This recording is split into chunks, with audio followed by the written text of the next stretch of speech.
Okay, so I'm going to get started by officially welcoming you guys. Welcome to Wat Tung You. Welcome to everyone who's joining us online as well. Today, I'm going to be sharing with you guys the introduction to the teachings of the Buddha. This is a short 3-hour course where I help you guys to understand what the teachings of the Buddha are and what they are not. And then I'm going to share with you guys the very first teaching of the Buddha that really helps you to get started on the path to enlightenment. In 4 simple statements, I'm going to share with you what is the problem the Buddha discovered in the mind, the cause of this problem, the elimination of it, and the path forward of how to actually fix it. Because what the teachings of the Buddha are for is to train your mind to get to enlightenment. What enlightenment is where the mind's completely peaceful, calm, serenely content with joy. The mind will no longer experience any discontent feelings. By the time you get to enlightenment, you won't experience any anger, sadness, frustration, irritation, annoyance, guilt, shame, fear, stress, anxiety, loneliness, boredom, shyness, resentment, jealousy. All of this can be eliminated from the mind through training of the mind. So I'm going to introduce you into this to be able to help you understand it. But we're going to start with some meditation because that's also part of the teachings of the Buddha. You couldn't meditate your way to enlightenment. It's not possible to meditate your way to enlightenment. That's what a lot of times people have this myth that they think the Buddha sat under a tree, he meditated, and then instantly got to enlightenment. This isn't actually true. It's through gradual training, gradual practice, and gradual progress that an individual makes their way to enlightenment. But you also wouldn't be able to get to enlightenment without meditation either. So that's why I start each one of our courses with meditation. So what I'm going to be doing is I'm going to do some chanting to ease us into the meditation. And you guys are welcome to join in. That's these chanting sheets that Sylvia just handed out. Then after the chanting, I'm going to come in with some guidance to be able to help you guys understand how to meditate while we're actually meditating. It's kind of teaching you and instructing you how to meditate while we're meditating. But then there's going to be a period of time where it's just quiet and we're all meditating together. I'm sure you're going to hear occasional sounds like a car go by or a bird chirping, a dog barking, maybe someone hear a cough or sneeze. You can't be in an environment where it's permanently quiet. So if you're in meditation with a craving for permanent silence, when you hear a sound, you'll cause your mind to be annoyed or frustrated. So you need to be able to understand that the world around you is impermanent. So you're going to hear occasional sounds during meditation. But then we're going to come out of the meditation with some more chanting, and then that's where I'll start today's course. In terms of these chants that Sylvia just handed out, I do these in order to ease the mind into meditation, in order to get more benefit out of the meditation itself. This isn't a rite, ritual, ceremony, worship, or prayer, or anything like that. There's none of those kinds of things in the teachings of the Buddha. If you've been exposed to those kinds of things, those aren't the actual teachings of the Buddha. During the lifetime of the Buddha, he used chanting as a way to help his students commit the teachings to memory. Every 2 weeks, his students would come together and they would recite his teachings orally. This is kind of how he used chanting because there wasn't the ability to write things down during his lifetime. So you can see that there isn't anything mystical or magical here. It's not rites or rituals or ceremony or worship or prayer or anything like that. We don't need to chant in order to remember the teachings anymore. We have books, audiobooks, videos, podcasts, things like this to help us study. But I still use the chanting because it helps to ease the mind into meditation and get more benefit out of the meditation itself. So you're welcome to join along if you like. If you look at the English translations of the chants, you're going to see a lot of appreciation, gratitude, and respect for the Buddha. And because of that, I don't think the Buddha even created these chants himself, because the Buddha wouldn't have walked around and said, "Here, chant these chants to me out of respect for me." This would be arrogance or ego if someone chose to do this. And by the time you get to enlightenment, you wouldn't have the ego or arrogance in the mind any longer. But I think these actually came from his students, either during his life or after his death. Because if you learn from a teacher how to move from anger, sadness, and frustration, and all these other discontent feelings to the peace and joy that is enlightenment, and this teacher didn't want anything from you or expect anything from you, you might actually have a lot of appreciation, gratitude, and respect for that person too. So that's where I think these chants came from, is his students, either during his life or after his death. So if you'd like to chant them, you're more than welcome to as we ease into meditation. And then, as I mentioned, I'll be providing you some guidance, and there's going to be a period of time of quietness, and then we'll come out of the meditation with some more chanting. In terms of your body position for meditation, there's 4 positions that the Buddha taught, and you would learn these at different times in your journey to enlightenment. Like next week, we have a course coming up called The Foundation and the Path to Enlightenment. It's Monday through Friday from 9 a.m. to 3 p.m. I'll be teaching all 4 positions. positions, which is seated, lying, standing, and walking. It's kind of like having a tool belt, and you use these different tools at different times in order to be able to help you in your journey to enlightenment. But oftentimes people are learning in the seated position. So I'll give you guys a little bit of guidance on this just to kind of help you out to understand a little bit more about the meditation and find something that's maybe comfortable for you. There's these 4 positions, as I mentioned, but there isn't just one way to do these because everybody's body is a little bit different. You'll find different things to be comfortable. So what I'm going to share with you are just recommendations or suggestions. You can really sit however you like, but what I share with you are just something maybe for you to consider. That you could be sitting on the floor, in a chair. If you're at home, you might be on a bench or a sofa in a wheelchair. You could sit however you like. But if you're on the floor, you might have some cushions under your rear. This will kind of help soften your seat a bit. And if you're going to bring your legs together in the cross leg position, you might just choose to do that lightly. Whereas if they're real tight, this can impede the circulation and cause pain in the lower body. Some people like to put their legs off the mat. This gets your hips up in the air and it lessens the angle at the hips, the knees, and the ankles, allowing the circulation to flow. The Buddha put his right hand over his left with his thumbs together, and he put this into his lap. If this is comfortable for you, you could use it, but it's not about everybody doing it exactly the same way. You can find whatever's comfortable for you. Some people like to put their palms on their thighs or their knees. Some people put their palms up. Some people rest their hands comfortably in their lap. So you could put your hands and arms wherever you like. In terms of your upper body, it's helpful if this is erect with the sternum up and the shoulders back. This will help keep the mind attentive and alert during the meditation. Whereas if you were slouched, the mind would have a tendency to be dull or lethargic. But if you were real rigid with the upper body, this could cause overactivity in the mind. So you like the upper body to be erect with the sternum up and the shoulders back, because not only will it keep the mind attentive and alert during the meditation, but it also make it easy for you to breathe in through the nose and out through the nose. So again, I'm going to do this chanting as a way to help us ease into the meditation. You guys are welcome to join in, and then afterwards I'll come back in with some guidance. Arahang Samma Sambuddho Bhagava Bhutang Bhagavanang Apivateyami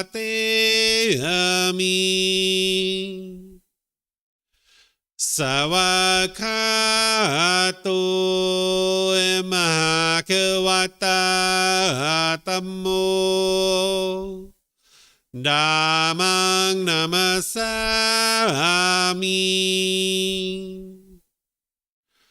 Supatipano Bhagavato Sāvaka Saṅkho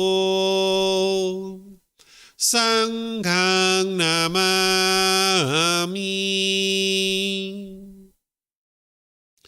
Namo Tassa Bhagavato Arahato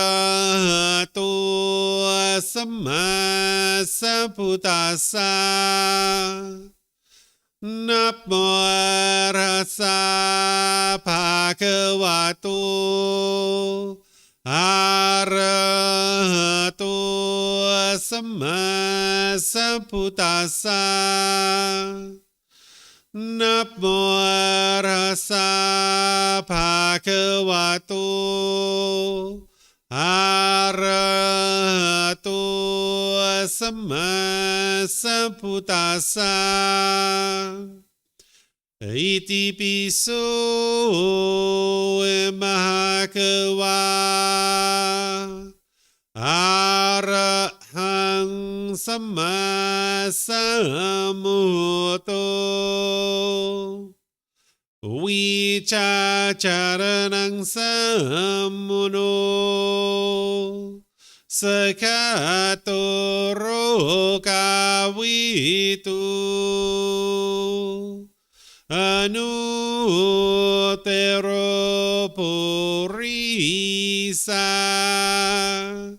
Dhamma Sati Satatawa Manusranang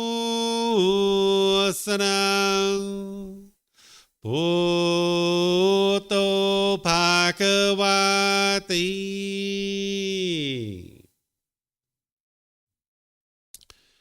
Okay, with the lower body and hands and arms comfortable, and the upper body erect, just close the eyes and start breathing in through the nose and out through the nose.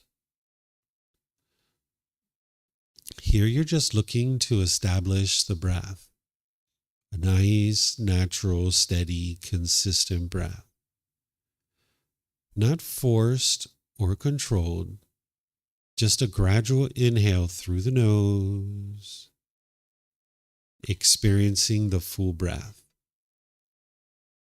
And then whenever you're ready, exhale out through the nose.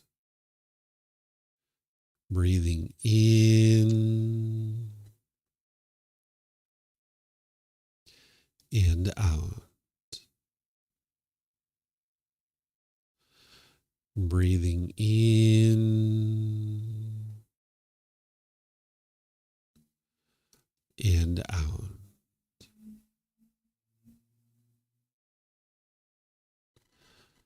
Your breath may not match up with the guidance that I'm providing, and that's okay.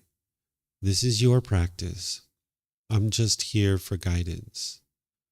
You can use this voice as a reminder that whenever you get to the next inhale, breathing gradually through the nose, developing a nice, natural, steady, consistent breath. And then whenever you're ready, exhale out through the nose, experiencing the full breath. Breathing in and out.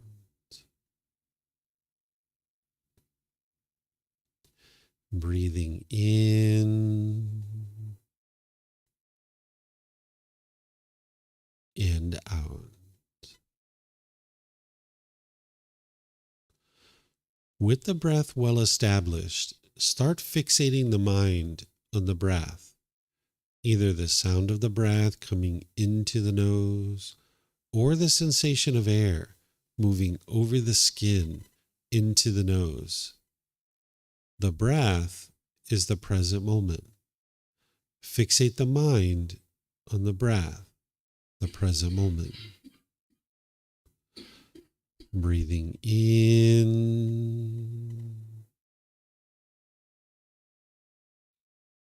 and out. Breathing in and out.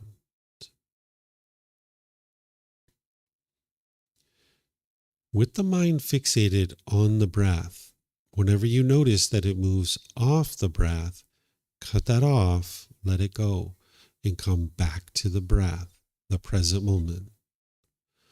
No need to observe the thought, label it, judge it, analyze it, or even try to figure out where it's coming from.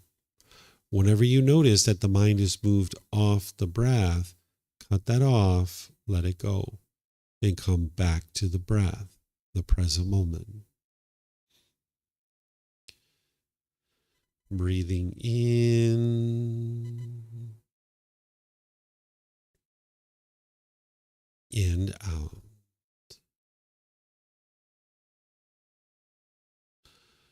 Breathing in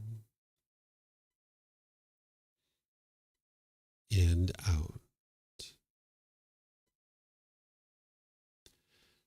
I'm going to be quiet now and let you do this work of focusing on the breath, cutting off and letting go anytime the mind moves off the breath. You have nowhere to go. There's nothing to do. No one needs you right now.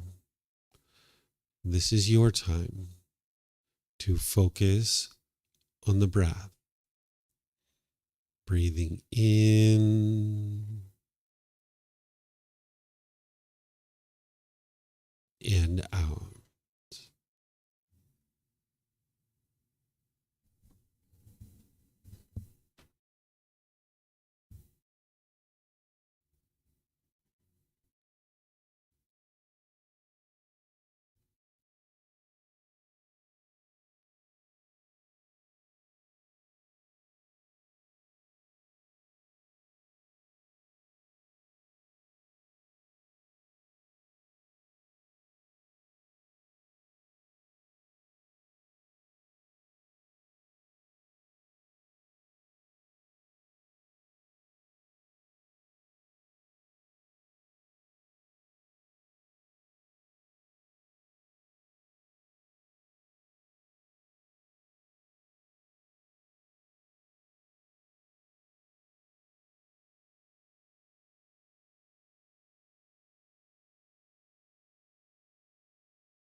อะระหังสัมมาสัมพุทโธมะกะวา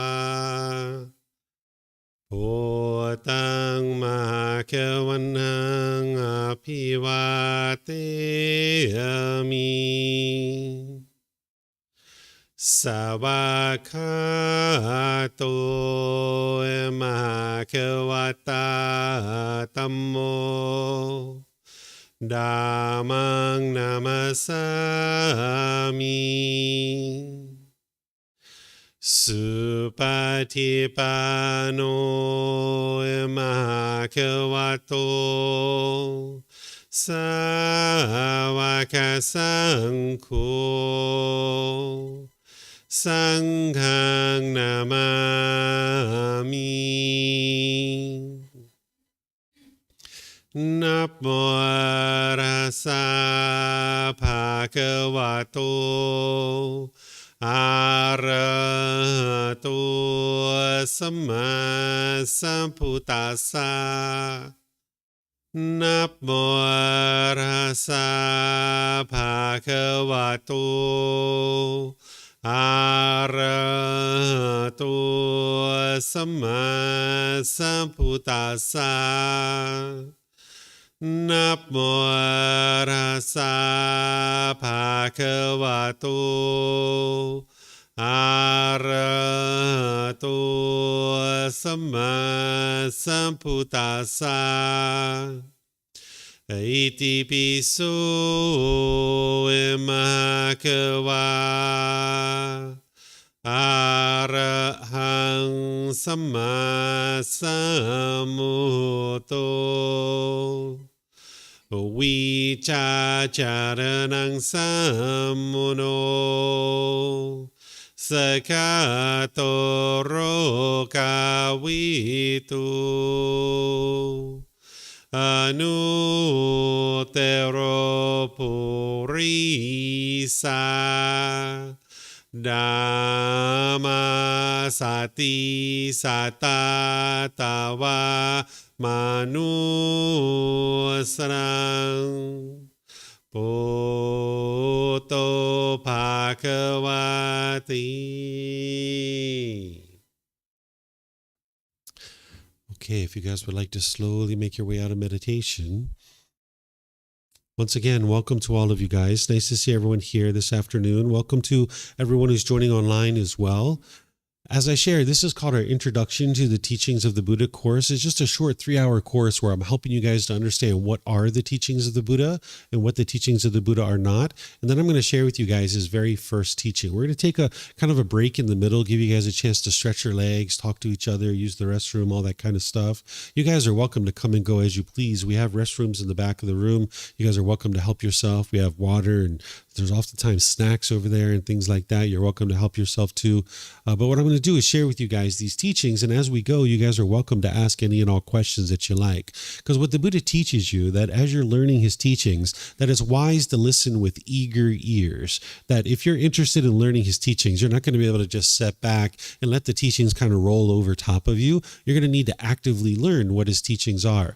None of his teachings are based in belief. It's about learning, growing, and developing as a better and better human being.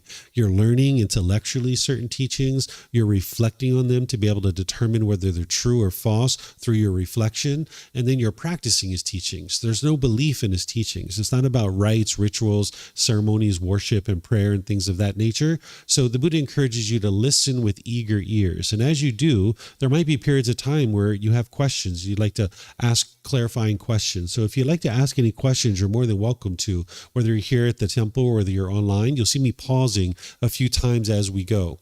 If you would like to ask questions here at the temple, we have microphones in the white bowl there. You're welcome to help yourself to a microphone. You can take it back to your seat and press the gray button. You'll see the lights come on, and you just hold this up to your chin, and we'll be able to hear you here at the temple, and they'll be able to hear you online as well. And then you can keep these microphones with you because you might have more than one question, or someone around you might have a question, and you can just share the microphone with them.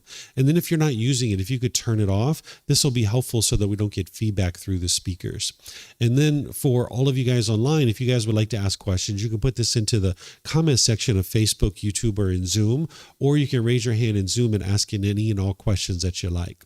So in terms of understanding an introduction to the teachings of the Buddha and what the teachings of the Buddha are and are not, the first thing you might be asking yourself is, well, what is a Buddha? So that's where I'm going to start our course today, just helping you to understand what is a Buddha. There's three main criteria of what make a Buddha a Buddha. The first one is they get to enlightenment by themselves without the help of any teachers or any guides. Now, right now, you guys don't fully understand what enlightenment is, but I'm going to be sharing a bit about that as I introduce you to the course. But an individual who is a Buddha, they actually get to enlightenment by themselves. They have no teachers or any guides. Then they're going to dedicate the rest of their life to sharing their independently discovered teachings with countless people, and countless people will get to enlightenment during that person's lifetime. Then they will preserve their teachings in such a way that countless more people will get to enlightenment after their death. So these are the three main criteria of what make a Buddha a Buddha. They're very rare in the world. The last one that the world's currently aware of existed over 2,500 years ago. But there's other criteria as well. This one here is that an individual who's a Buddha will have a profound memory. Even in the unenlightened state, they will have a deep, profound memory. They are able to remember countless details about their current life and their past lives too. This is what actually allows them to get to enlightenment without the help of any teachers or any guides, because they accumulate wisdom over multiple lifetimes, and they be able to apply that in one lifetime to be able to figure out how to get to enlightenment. So I'll give you guys kind of an example of this that you'll understand. Like the average human mind has a certain limited capacity, kind of like a hard drive on a computer, maybe 500 gigabytes or 1 terabyte. And when you get to capacity of your hard drive, you need to delete old files in order to store new files. An individual whose mind is a Buddha, they actually don't function that way. And again, this type of individual is very rare, but they have an unlimited capacity in their mind. So this is why if you think back to your childhood, you just have spotty memories because you have a limited capacity. Over the last 5 or 10 years, you can probably remember most of the things that you're involved in. But if you think back to your childhood, you just kind of have spotty memories because you've had to delete old files in order to store new files. But an individual who's going to become a Buddha, even in their unenlightened state, they will remember countless details about their current life and their past lives too. And they bring together all that wisdom to be able to then figure out how to get to enlightenment in their last life. Then an individual who's a Buddha can actually quickly determine the condition of somebody else's mind by spending time with that person, and they can observe certain qualities about that person's mind, and then they are able to offer that person teachings to be able to help them to learn and grow and develop, getting closer and closer to enlightenment. But they only do this with their students. They don't just kind of push their way into people's life and like, by the way, you need to do that and you need to do this, right? This would be arrogance and pride if you were to do this. But an individual who's a Buddha can observe the quality of their student's mind and then help them with teachings that are going to help them progress on the path to enlightenment. And also, an individual who's a Buddha, they are a living, breathing, walking example of their teachings. Whatever they teach, they're also practicing those same things too, because they understand that their students are learning just as much through their spoken words as they are their actions, that students are learning through the way that individual functions in the world. That's how a student figures out how to get to enlightenment, is they learn from a teacher. So you're going to need teachers and guides because you're not an actual Buddha. You'll have people that will tell you that everybody is a Buddha, or everybody has Buddha nature, or everybody can reach Buddhahood. This is not what the Buddha actually taught. Those are misunderstandings that people have today. The Buddha never taught that everybody is a Buddha. He taught these very rare situations that an individual would actually be considered a Buddha. So these are the things that make a Buddha a Buddha.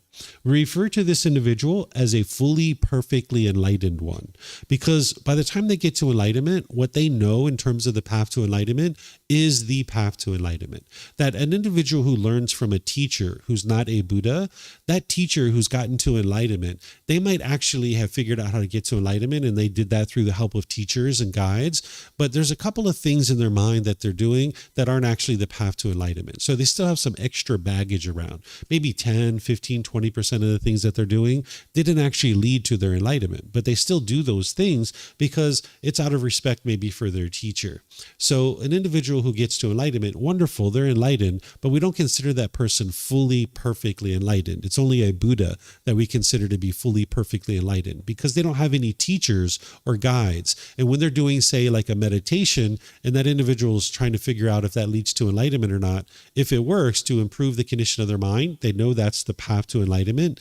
But if it doesn't, they will discard it. They will eliminate it. So by the time they get to enlightenment, what they know is the path to enlightenment, inside and out, backwards and forwards. And then they spend the rest of their life illuminating that path as clear as possible to let other people understand what is the path to enlightenment. It's kind of like putting lights down along the sides of the path. So an individual who's a Buddha will meet these criteria, and we refer to this individual as a fully, perfectly enlightened one because they don't have that extra baggage around an individual who would be enlightened would potentially have a little bit of extra baggage around in their mind.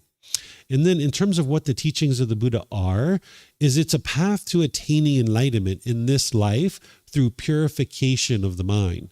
The Buddha discovered these certain pollutions that are in the mind.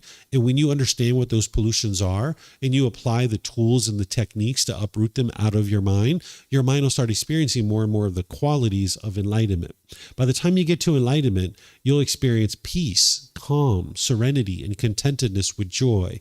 This is a permanent mental state that you'll be experiencing. You can experience this during your life as you're training your mind, or some people experience it at death. The ideal thing would be to actively train your mind during your life so that then you can enjoy the rest of your life in this enlightened mental state. But some people attain enlightenment at death as well, which would be the next best option, but that's not ideal. You would like to actually attain enlightenment during your life so you can experience a wonderful life. You're essentially becoming a better and better human being through purification of your mind.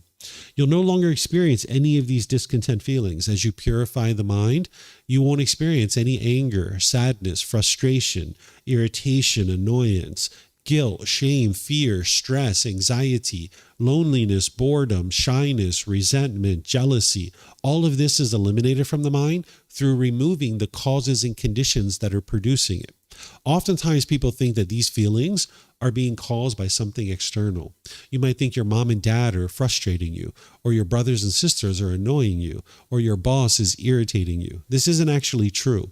It's the mind itself that is causing these feelings, and that's why you can actually eliminate them. And by the time we get to the end of our course, I'm going to help you to see this truth for yourself in a way that you can independently verify that it's your own mind that's causing these feelings. So I'll help you to be able to see that. By the time you get to enlightenment, you won't experience any of these types of things.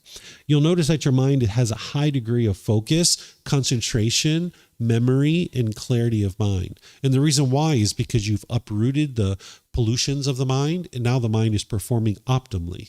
So that's what you'll experience is these types of qualities. You'll notice that you'll have deep wisdom about the world around you that other people don't have. And you'll notice that you'll be able to be polite, kind, friendly, and respectful in every situation. Where right now you might find that to be challenging, where there might be certain situations where you're impolite, unkind, unfriendly, and disrespectful. And you might even feel justified to treat people in that way, but you might even think that those people are even causing this, but it's actually coming from your own mind. By the time you train your mind, you'll be able to be polite, kind, friendly, respectful to everybody around you. You'll notice that your personal and professional relationships can be conducted with ease and that they're really blossoming because you're not causing harm to people anymore. So therefore, harm isn't coming back to you. Where right now, if you're bitter and harsh and hostile in your relationships, you can see that there's a certain amount of that coming back to you in those relationships. But when you purify your mind using the tools and the techniques that the Buddha shares, you can be polite, kind, friendly, and respectful in all your relationships, and you'll see they'll really blossom and they'll be very harmonious. You'll notice that you're not even in a bad mood anymore, that it's impossible for you to even experience a bad mood by the time you get to enlightenment. So the way this is happening, or the way this is occurring, is through this purification of the mind.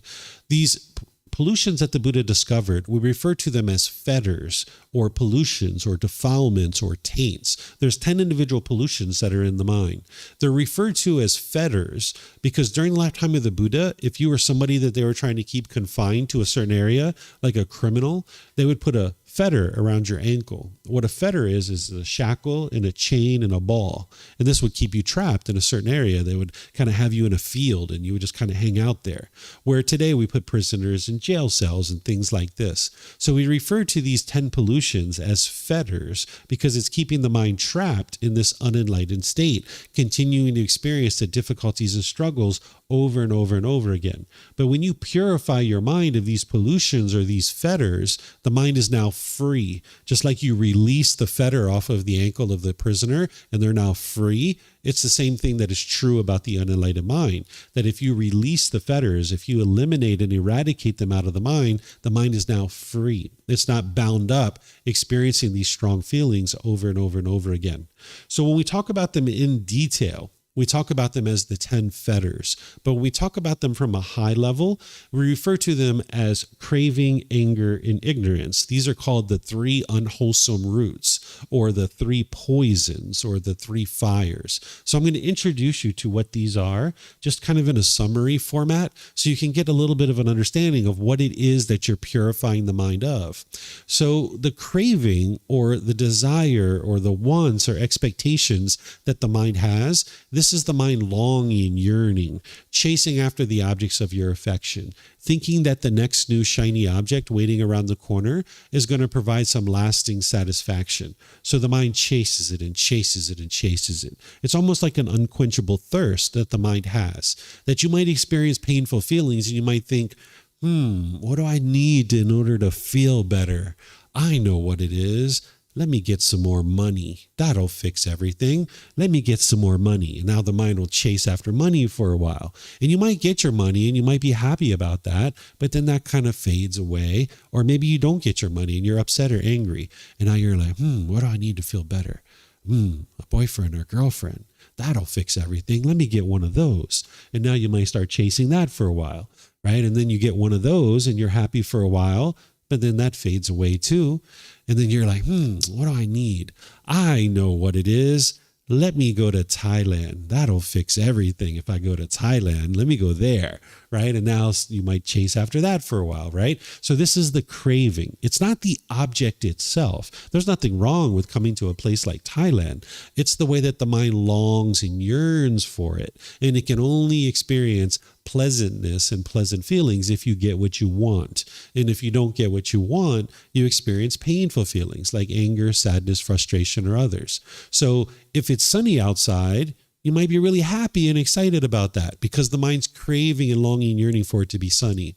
But then when that changes and it's raining, the mind will experience anger or sadness or frustration.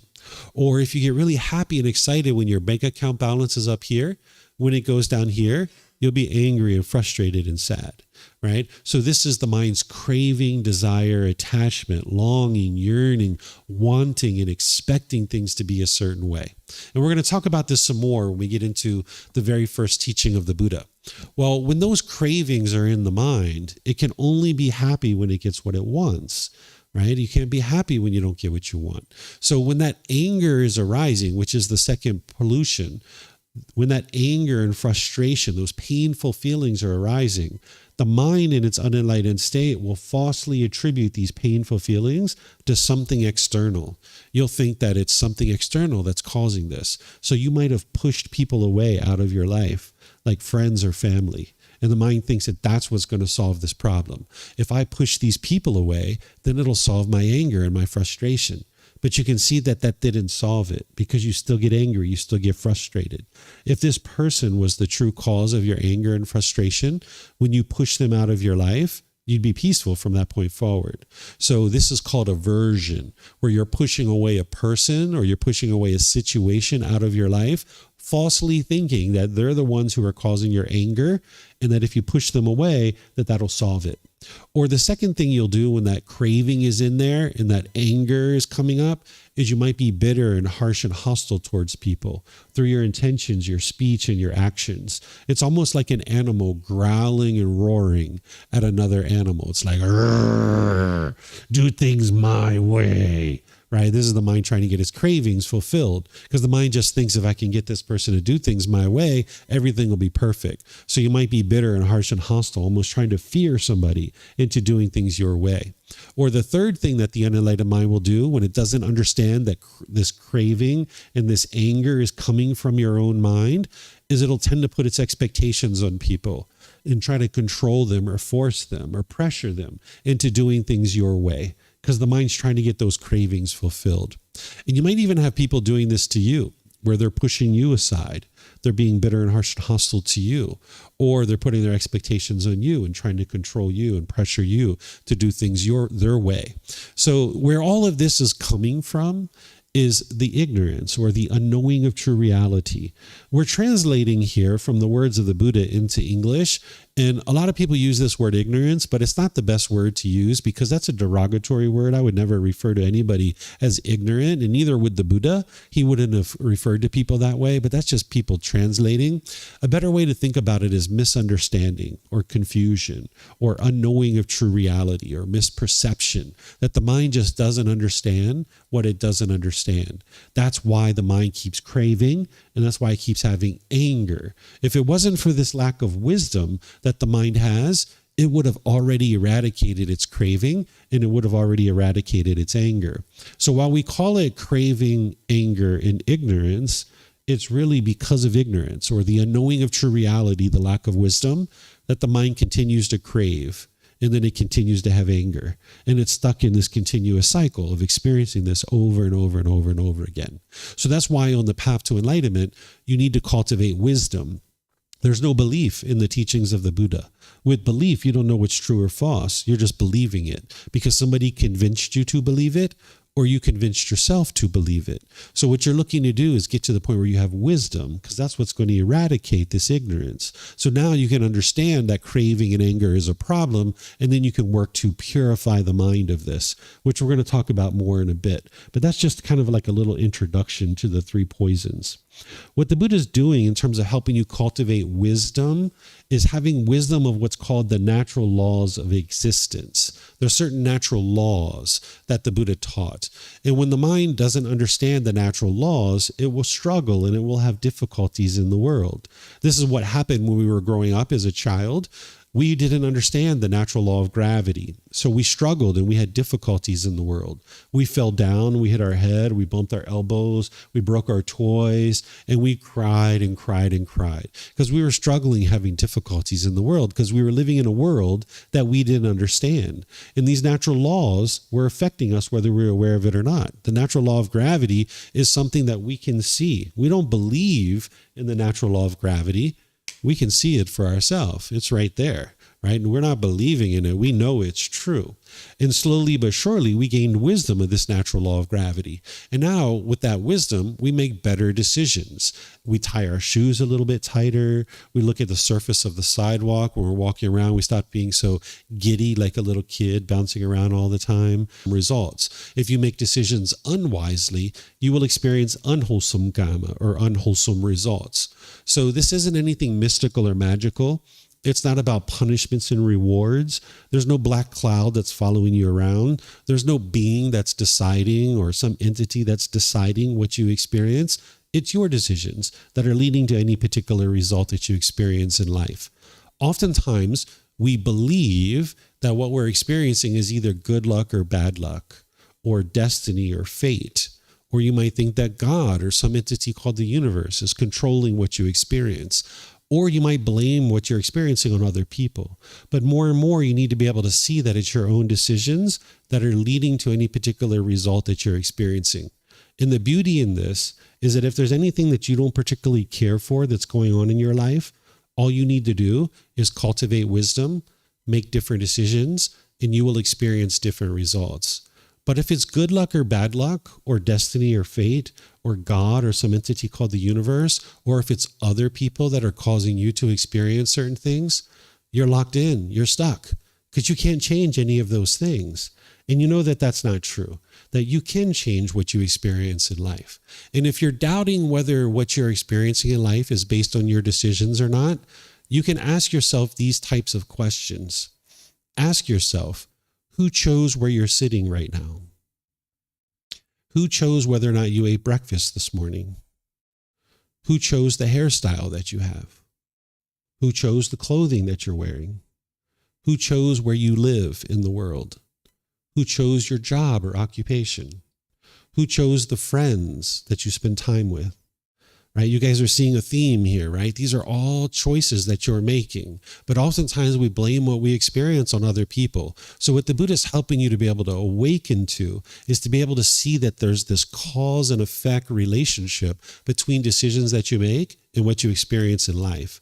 And when you lack wisdom of this natural law, you will tend to make unwise decisions and you will experience unwholesome results. And you need to be able to see more and more that you can actually change your decisions. By cultivating wisdom, you can make better decisions and you'll experience improved results in your day-to-day life. And that's what it means to awaken to the wisdom of the path to enlightenment, or awaken to enlightenment, is that you're cultivating wisdom about these natural laws so that now you can navigate the world more peacefully.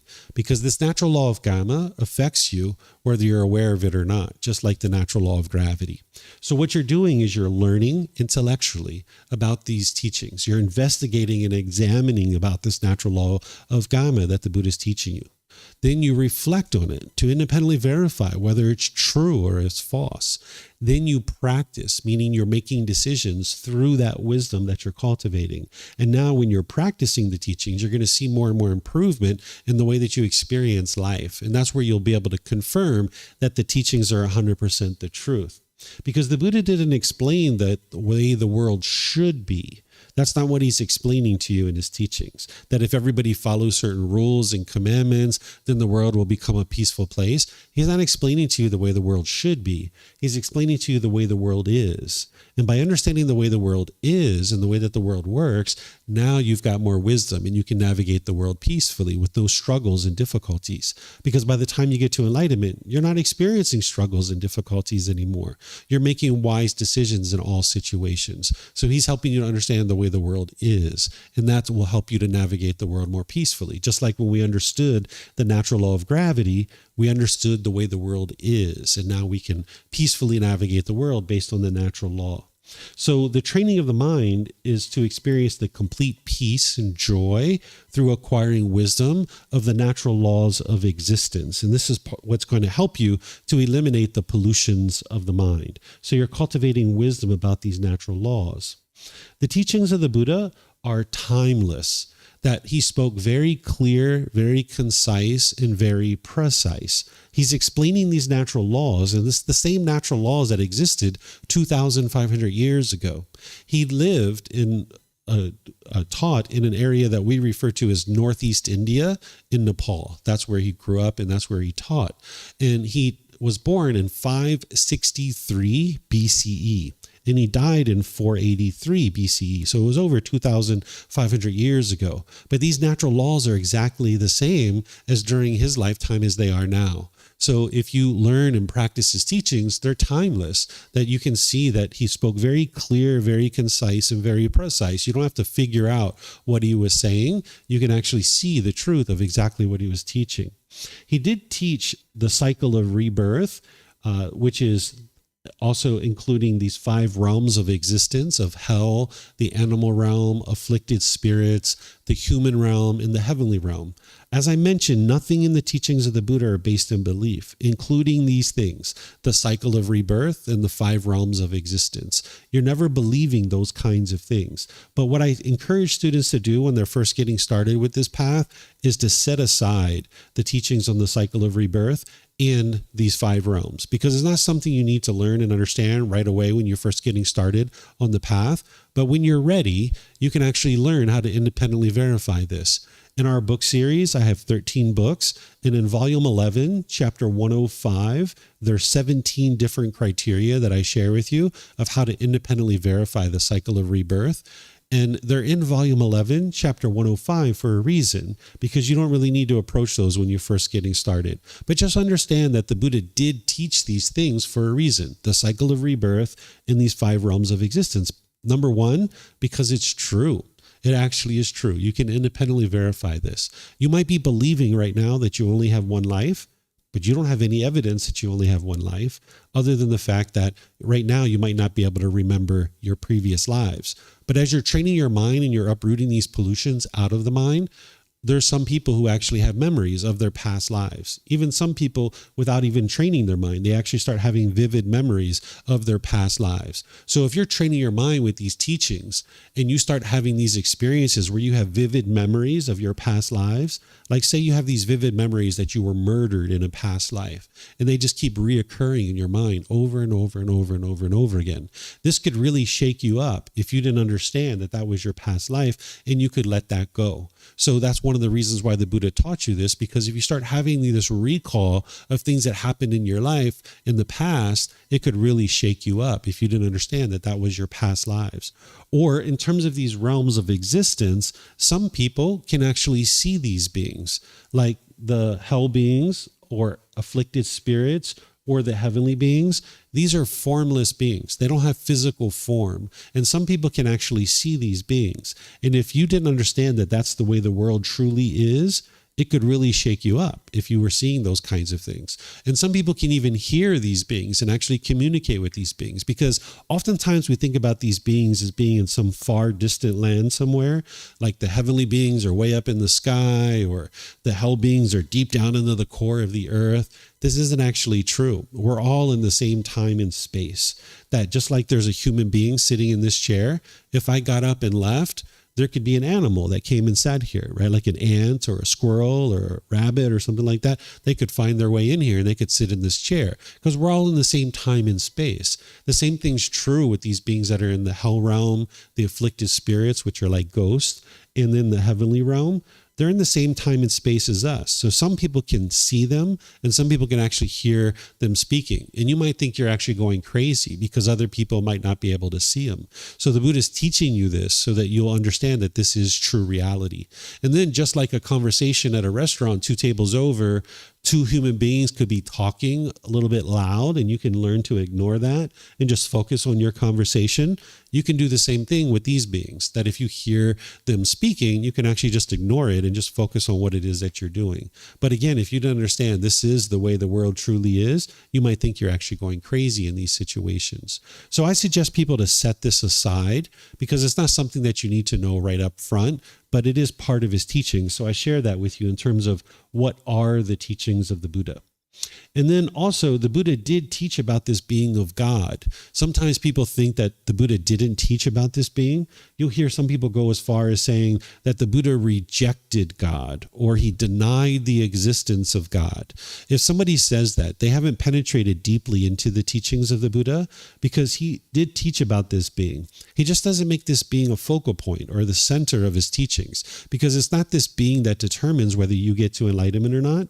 It's you that determines that. So he put you at the center of his teachings. So while he taught about this being, there isn't any worship or praise to this being. You don't need to fear this being. There's no guilt or shame. This being isn't judging you and determining what happens in your life. You don't need to fear this being or anything like that. The Buddha just helped you to understand this being's existence, but it's not the center and the focus of his teachings. But he did teach about this being of God. And then in terms of the teachings of the Buddha, the largest, most complete collection of his teachings are in something that we refer to as the Pali Canon. It's referred to as the Pali Canon because the original language that is being used in order to document his teachings is called Pali.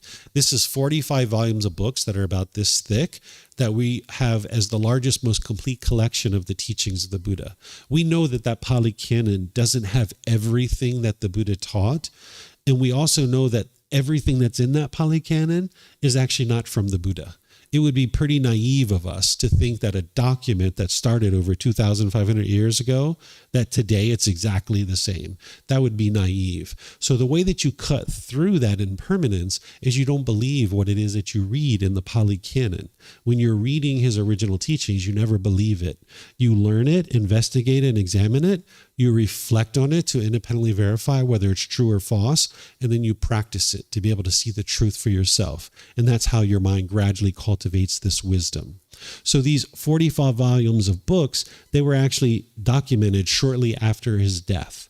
That during his lifetime, everything that he taught was oral. And then about 3 to 6 months after he died, they started documenting the teachings. And this is what helped them to be able to capture his teachings. By the time you get to enlightenment, whatever wisdom that it took for you to get to enlightenment, you will never forget that wisdom. You will always remember that. So by the time the Buddha died, there were countless people that had gotten to enlightenment. And 500 of them got together shortly after his death, and they started documenting his teachings. And they agreed that, yes, this is what he actually taught. So we refer to that today as the Pali Canon. But these 45 volumes of books that are this thick, the average person doesn't actually have access to them because it's very expensive to be able to print out. So for so many centuries, people haven't really been studying with his original words. And that's why we have so many misunderstandings in the world. And you see so many discrepancies in the way that people are actually practicing his teachings. So if you're seeing rites, rituals, ceremonies, worship, prayer, and things like this isn't actually the teachings of the Buddha. He didn't teach any of those kinds of things. But you're going to see many people that are doing those kinds of things in the world. I just came back from a trip to India and Nepal, and I visited the original sites of the Buddha. Countless people doing rites, rituals, ceremonies, worship, and prayer. And the Buddha never taught any of those kinds of things. So these 45 volumes of books doesn't contain any of those kinds of things. He's teaching you how to awaken your mind through cultivating wisdom about this path to enlightenment and these natural laws. This book series that I share, it's 13 volumes of books that's been consolidated. And then I give it away to people for free because these teachings have been hidden for a really long time. Not intentionally hidden, but inadvertently hidden because it's so expensive to print them out. Here in Thailand, if you were to get 45 volumes of books, it would be about 3 months of your salary to print all those out and acquire them. And you probably don't own any book collections worth 3 months of your salary, right? So for a long time, these teachings have been hidden inadvertently without really any kind of intention to hide them. So what we've done is we've consolidated these 45 books into 13 books, and then we give it away for free. You can download it from our website for free. You can take it and go print it if you like. You can get printed versions here by just reimbursing us for the printing cost, or you can order it on Amazon if you have access to Amazon in your country, and then you can get the original words of the Buddha. Because if you're not studying with the original words of the Buddha, you'll never get to enlightenment. It's impossible to get to enlightenment without studying his original teachings. So you'd like to have reliable and trustworthy, dependable translations that you can learn his actual teachings, but then you don't believe those. You learn, you reflect, and you practice. So lastly, just to kind of summarize what the teachings of the Buddha are, is they are to heal from what hurt you so that you never need to hurt ever again. That's what his teachings are. It's doing this inner work, this inner growth, this inner development. Oftentimes what people think is actually hurting them, they think it's external. So you might go around the world trying to fix everybody else, trying to fix mom and dad, trying to fix brothers and sisters, trying to fix your life partner, your children, or people like this. You'll never get to peace and joy that way because you can't convince 8 billion people in the world to do things your way. It's just not possible. But the mind's ego thinks that I'm right and everyone else is wrong. My way of doing things is the right way, and the way everyone else is doing it is the wrong way, and now I need to go convince everybody else to do things my way. Well, good luck with that. It's not going to work, right? You're going to need to have a massive training program to get 8 billion people in the world to do things your way. The teachings of the Buddha are, and then I'm going to teach you what the teachings of the Buddha are not, because there's some learning in that as well. You guys have any questions on this? No questions? Okay, let me see if we have anything online. All right, I don't see anything here either. Okay, so now what I'll do is I'll share with you guys what the teachings of the Buddha are not, because there's some learning in that too, that just like I teach you what the teachings are, by teaching you what the teachings are not, this is actually going to help you to understand what the teachings are. So what the teachings are not is they are not a collection of beliefs, doctrine, concepts, opinions, or views that will produce a pleasant afterlife if you believe in them and an unpleasant afterlife if you do not believe in them. In fact, the teachings of the Buddha aren't even about an afterlife. That's not what he's teaching you. He's teaching you how to get to a wonderful life now, the ideal life now, so that you can experience the peace and joy now. He's not teaching you about an afterlife.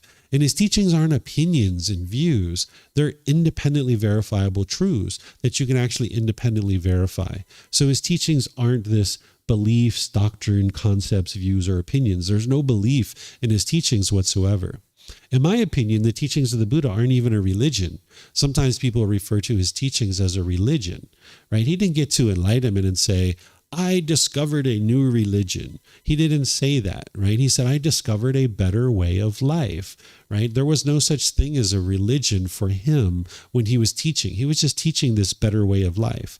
But whether you consider this to be a religion or not is a choice for you to make. And it really comes down to how you think about a religion. If you think about a religion as an organization with one person at the top telling everybody else what to do or what not to do, or if you think about religion as having rites, rituals, ceremonies, worship, and things of that nature, or if you think about religion as having rules and commandments that everyone must follow, and that's what's going to create a peaceful world, well, the Buddha's teachings have none of those things. There isn't one person sitting at the top telling everybody what they should or shouldn't be doing. You are your own independent practitioner. You are not a follower. You are not a devotee. You are somebody who's looking for the truth. You're interested in cultivating wisdom. And a teacher, we're like a tour guide. We're pointing out for you the things that you need to learn and understand, and we're providing you the resources to be able to do that. But it's you that is your own independent practitioner looking to gain wisdom and understanding of the truth. You're not a devotee or a follower, right? So there's not one person at the top telling you what you should or shouldn't be doing. It's you that's making those choices. There are no rites, rituals, ceremonies, worship, or prayer as part of the teachings of the Buddha. If you've seen those things attributed to the teachings of the Buddha, that's not Buddhism. Even if they're wearing robes that make them look like a monk, even if they're shaving their hair, even if they're wearing white clothes like this and shaving their hair, if they're doing rites, rituals, ceremonies, worship, and prayer, those kinds of things aren't even the teachings of the Buddha. So you might see those things even here in Thailand. These are gross misunderstandings of his teachings. And then if you see people teaching that these are rules or commandments that people have to follow, the Buddha never taught anything like that. There's no rules or commandments, because if there's rules, then that means there's going to be somebody that comes and enforces those rules. There's nobody that's doing that, right? So depending on how you think about religion, if you think about it in this way, the teachings of the Buddha aren't a religion, right? You just need to decide for yourself based on what you understand about the world. Also, the Buddha's teachings aren't these short isn't punishments and rewards. Sometimes people are taught that way, that, there's these punishments and rewards as part of these things. The Buddha never taught that kind of way. Or if you think about teachings that are mystical or magical or have superstition or auspicious things as part of them, the Buddha never taught these kinds of things. Or the teachings of the Buddha are not something to attempt to force other people to do or convince other people to do. Sometimes when you learn these kinds of things, people send you out into the world to convince other people to believe certain things. That's not what the teachings of the Buddha are. This is for you. This is your self-help program. It's for you to grow and learn and develop. When people see how peaceful you're becoming, they're going to ask you how you did it. And that's how the teachings get shared in the world. Because if you're seeing your friend sitting there eating a big yummy piece of chocolate cake, you're going to be like, hey, where'd you get that piece of chocolate cake from?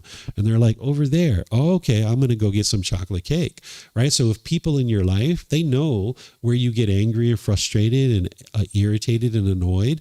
And when they see you're becoming really peaceful and joyful and you got a smile on your face all the time, they're going to be like, where'd you get that chocolate cake? Where'd you get that peace and joy? I would like some of that. And that's when you're like, oh, I was studying the teachings of the Buddha. And they're like, well, what's that all about? And that's where you can say, here it is, right? But so these teachings aren't about going out into the world and trying to convince other people to do things. This is for you to learn and grow and develop. But slowly, people will learn about these teachings. It just takes time.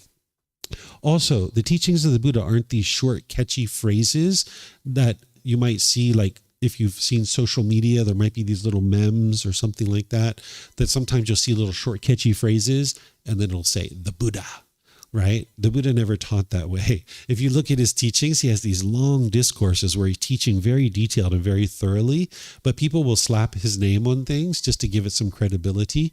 There's actually a website that has done a lot of research on these. 99.9999% of them are not his actual true teachings. They actually are been invented in the last 100 to 200 years that they didn't even come from the Buddha. So if you see these little short, catchy phrases, it's not actually from him. Or sometimes people think that, this guy taught 2,500 years ago. Surely this individual degrades or denigrates somebody, right? Like he must have been against women's rights or something like that. Or he must have been against people who have same gender relationships, right? No. The Buddha didn't teach those kinds of things. His teachings are not stuck in a cultural past that denigrates or degrades certain groups of people. He taught everybody to respect everybody. So he taught men how to respect women. He taught women how to respect men. He never taught that same gender relationships are problematic or harmful because he understood the natural law of Gotama 2,500 years ago. He understood that two individuals who are loving and having a consenting relationship to each other, they're not causing harm to anybody. So if you or somebody you know chooses to have a same gender relationship, they're not causing any harm to anybody. It's a two loyal, loving, consenting adults choosing to have a relationship with each other. And the Buddha understood this 2,500 years ago. We have people today that don't even understand that, right? This is how wise this individual is. So he didn't denigrate or degrade anybody, including women or minorities or people who have certain preferences in terms of their way they conduct their life or things of that nature. So his teachings aren't even based in culture. His teachings cut through culture, because if you practice culture, you won't actually get to enlightenment, because one region of the world will have one way of doing things, another region of the world will have another way of doing things, and this region of the world will have another way of doing things. And now when you're trying to navigate the world, it becomes very confusing of who you're interacting with and how should you function.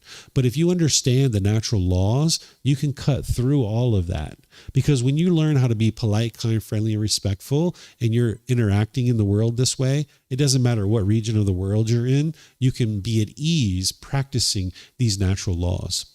So this is what the teachings of the Buddha are not. Do you guys have any questions on this?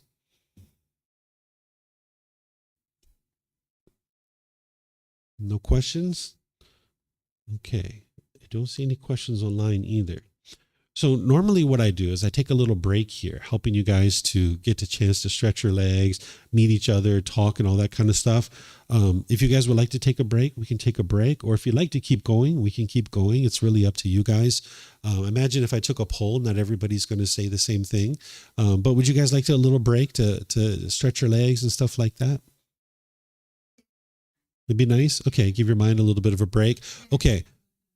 Okay, so it's basically 2:20. So why don't we take a 20-minute break and we'll come back at 2:40. And the next thing that I'm going to teach you guys is the original teachings of the Buddha on the Four Noble Truths. This is the very first part of the path to enlightenment. It'll take me about 45 minutes or so to teach you this, where in 4 simple statements, I'm going to teach you the problem that the Buddha discovered, the cause of that problem, the elimination of it, and the path forward. And I'm going to teach it to you in a way that you can independently verify for yourself, and you can see the truth, that you'll see it's not based on belief.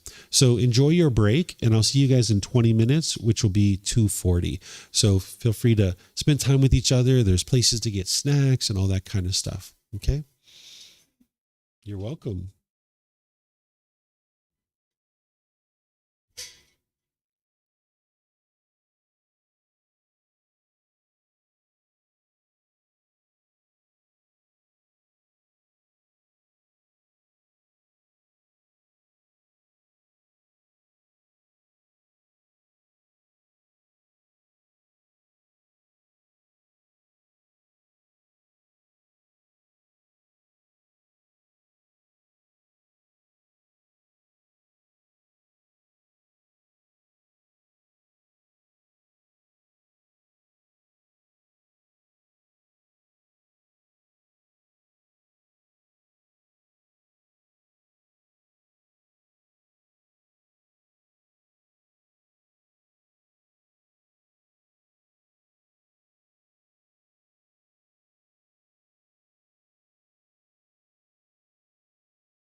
Okay, so welcome back to you guys. We're going to go into this next topic of learning the Four Noble Truths, establishing right view. This is the very first teaching of the Buddha that whenever students would learn from him, he would start with this teaching. In fact, his very first teaching that he ever taught was this teaching. And then from that point forward, any student that he would ever teach, he would start with this first. Because in four simple statements, it helps you to be able to understand the problem in the mind, the cause of the problem, the elimination of it, and the path forward. You can actually have a real breakthrough here today that you could see by the end of the time we're talking that it's your own mind that's causing these feelings. Because as long as you go around the world continuing to believe that it's other people that are causing these feelings, you'll never actually be able to fix it. You'll just be angry and stressed, having anxiety and guilt, shame, and fear for the rest of your life. But when you understand the problem, the cause, the elimination, and the path forward, now you can actually fix it. So this is like a real breakthrough that you can have here today. This teaching of the Four Noble Truths, it's the very first teaching of something called the Eightfold Path. This is the core central teaching of the Buddha, and it starts off with right view. But as part of your journey to enlightenment, you would need to learn all these steps. And as you learn all these factors and you implement them into your life, gradually, slowly but surely, you can see the improvement to the condition of your mind. And it all starts with right view as like a foundation. That's why I have it on the bottom, and it grows from there, that this is the foundation that everything else is built upon. If you are interested in even remotely understanding anything that the Buddha ever has to teach, you would need to know this teaching to be able to understand that. So I'm going to help you to be able to understand right view or the Four Noble Truths. And then if you guys would like to learn more, next week I'm teaching a course Monday through Friday. It's called The Foundation and the Path to Enlightenment. It's Monday through Friday from 9 a.m. to 3 p.m. I'm going to be teaching all the foundational teachings. And on Tuesday morning, I'm going to be teaching this entire teaching. And you can come to the entire course if you like, because that's going to help you to have the most benefit. But you can also come to little bits and pieces too. If you'd like to come for different pieces of it, you can do it that way too. And on Friday, we actually cap off that course with a temple tour where I take students out to two local temples here. We go to a forest temple and a temple up on the mountain, and I help you to understand the artwork, the architecture, and the symbolism of the temples, because it's kind of nice to visit a temple and understand what you're looking at. If you don't understand, it's just like, oh, that's pretty, and you take a picture of that, and it's like, oh, that's interesting, and you take a picture of that. But if you understand what these symbols and artwork and architecture is, it has more meaning for you when you visit these temples. So this course next week, you guys are more than welcome to attend it, and I'm going to be teaching this entire teaching. But today, we're just going to focus on right view as an introduction to his teachings, because this is the very first teaching that he shared.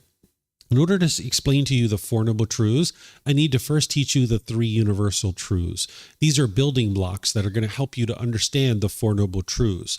We refer to these as the three universal truths and the Four Noble Truths because the Buddha knew that they were true.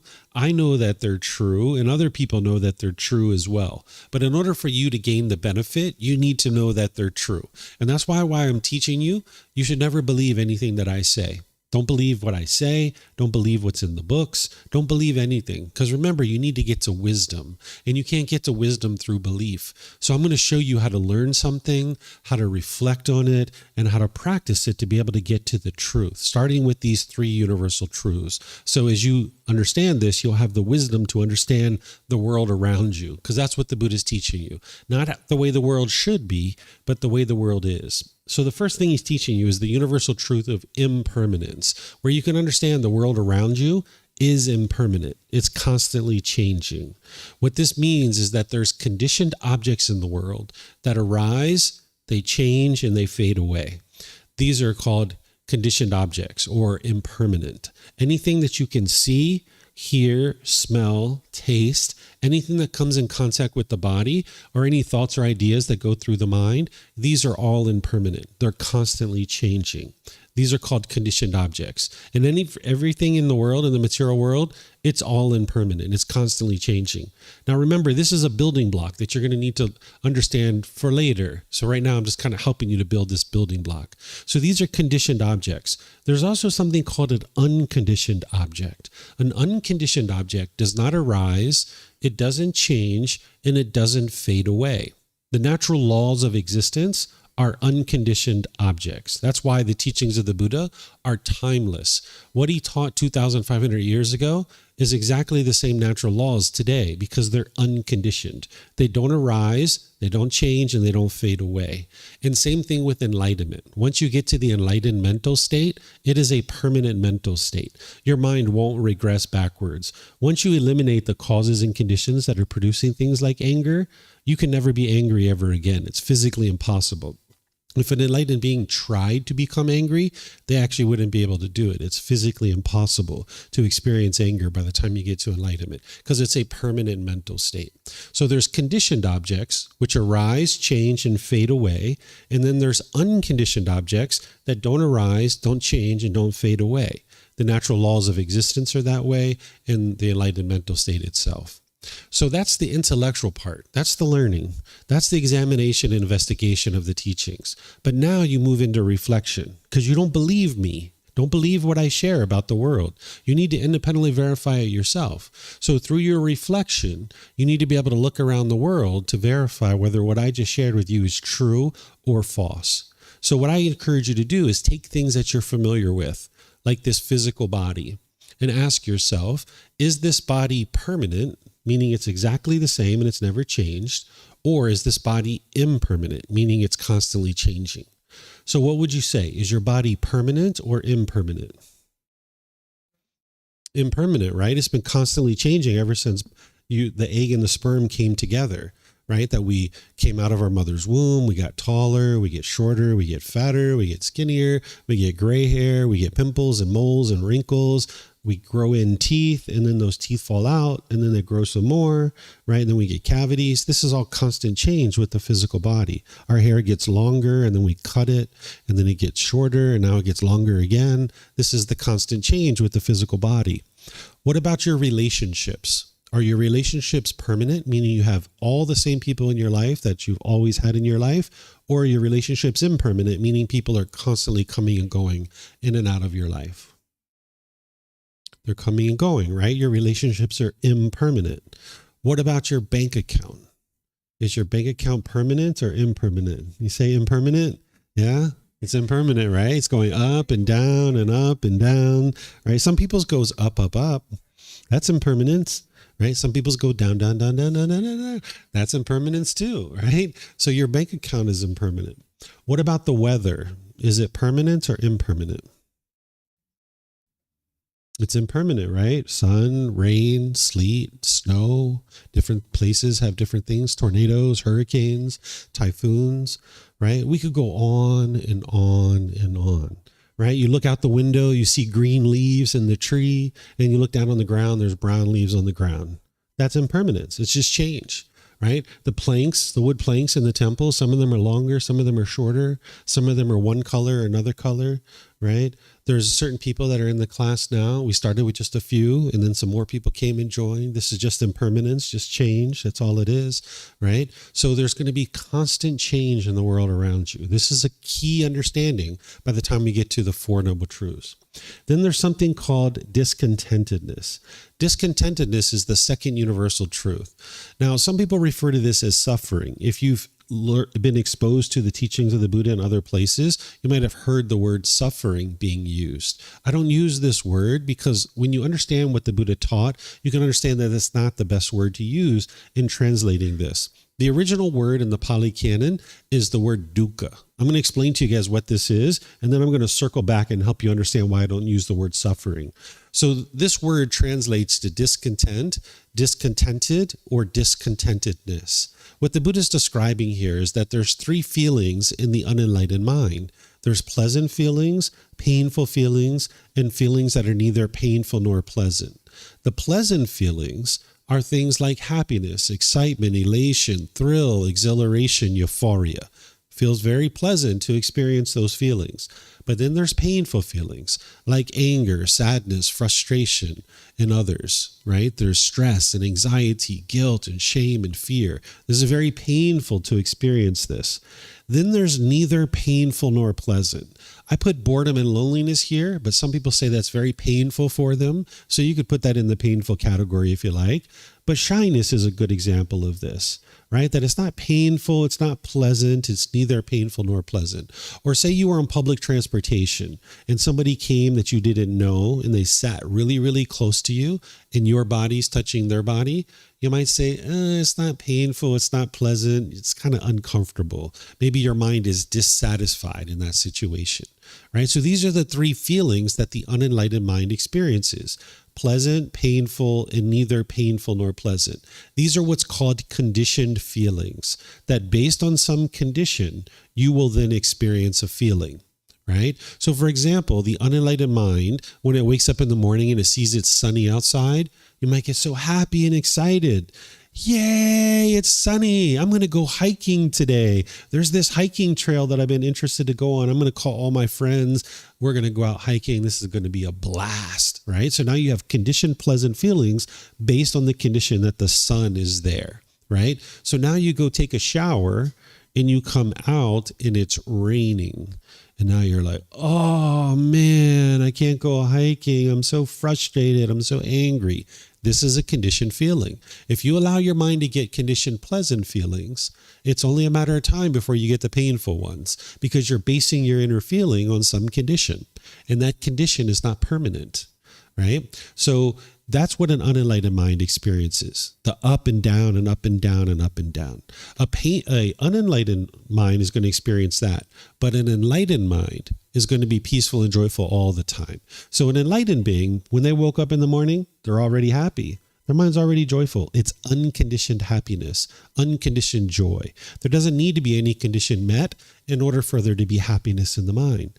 And now they see it's sunny outside, and it's like, sweet, I would like to go hiking today. I'm going to call my friends. This is going to be a great time. We're going to go have a blast, right? And now you go take a shower and you come out and it's raining. And it's like, well, it's raining.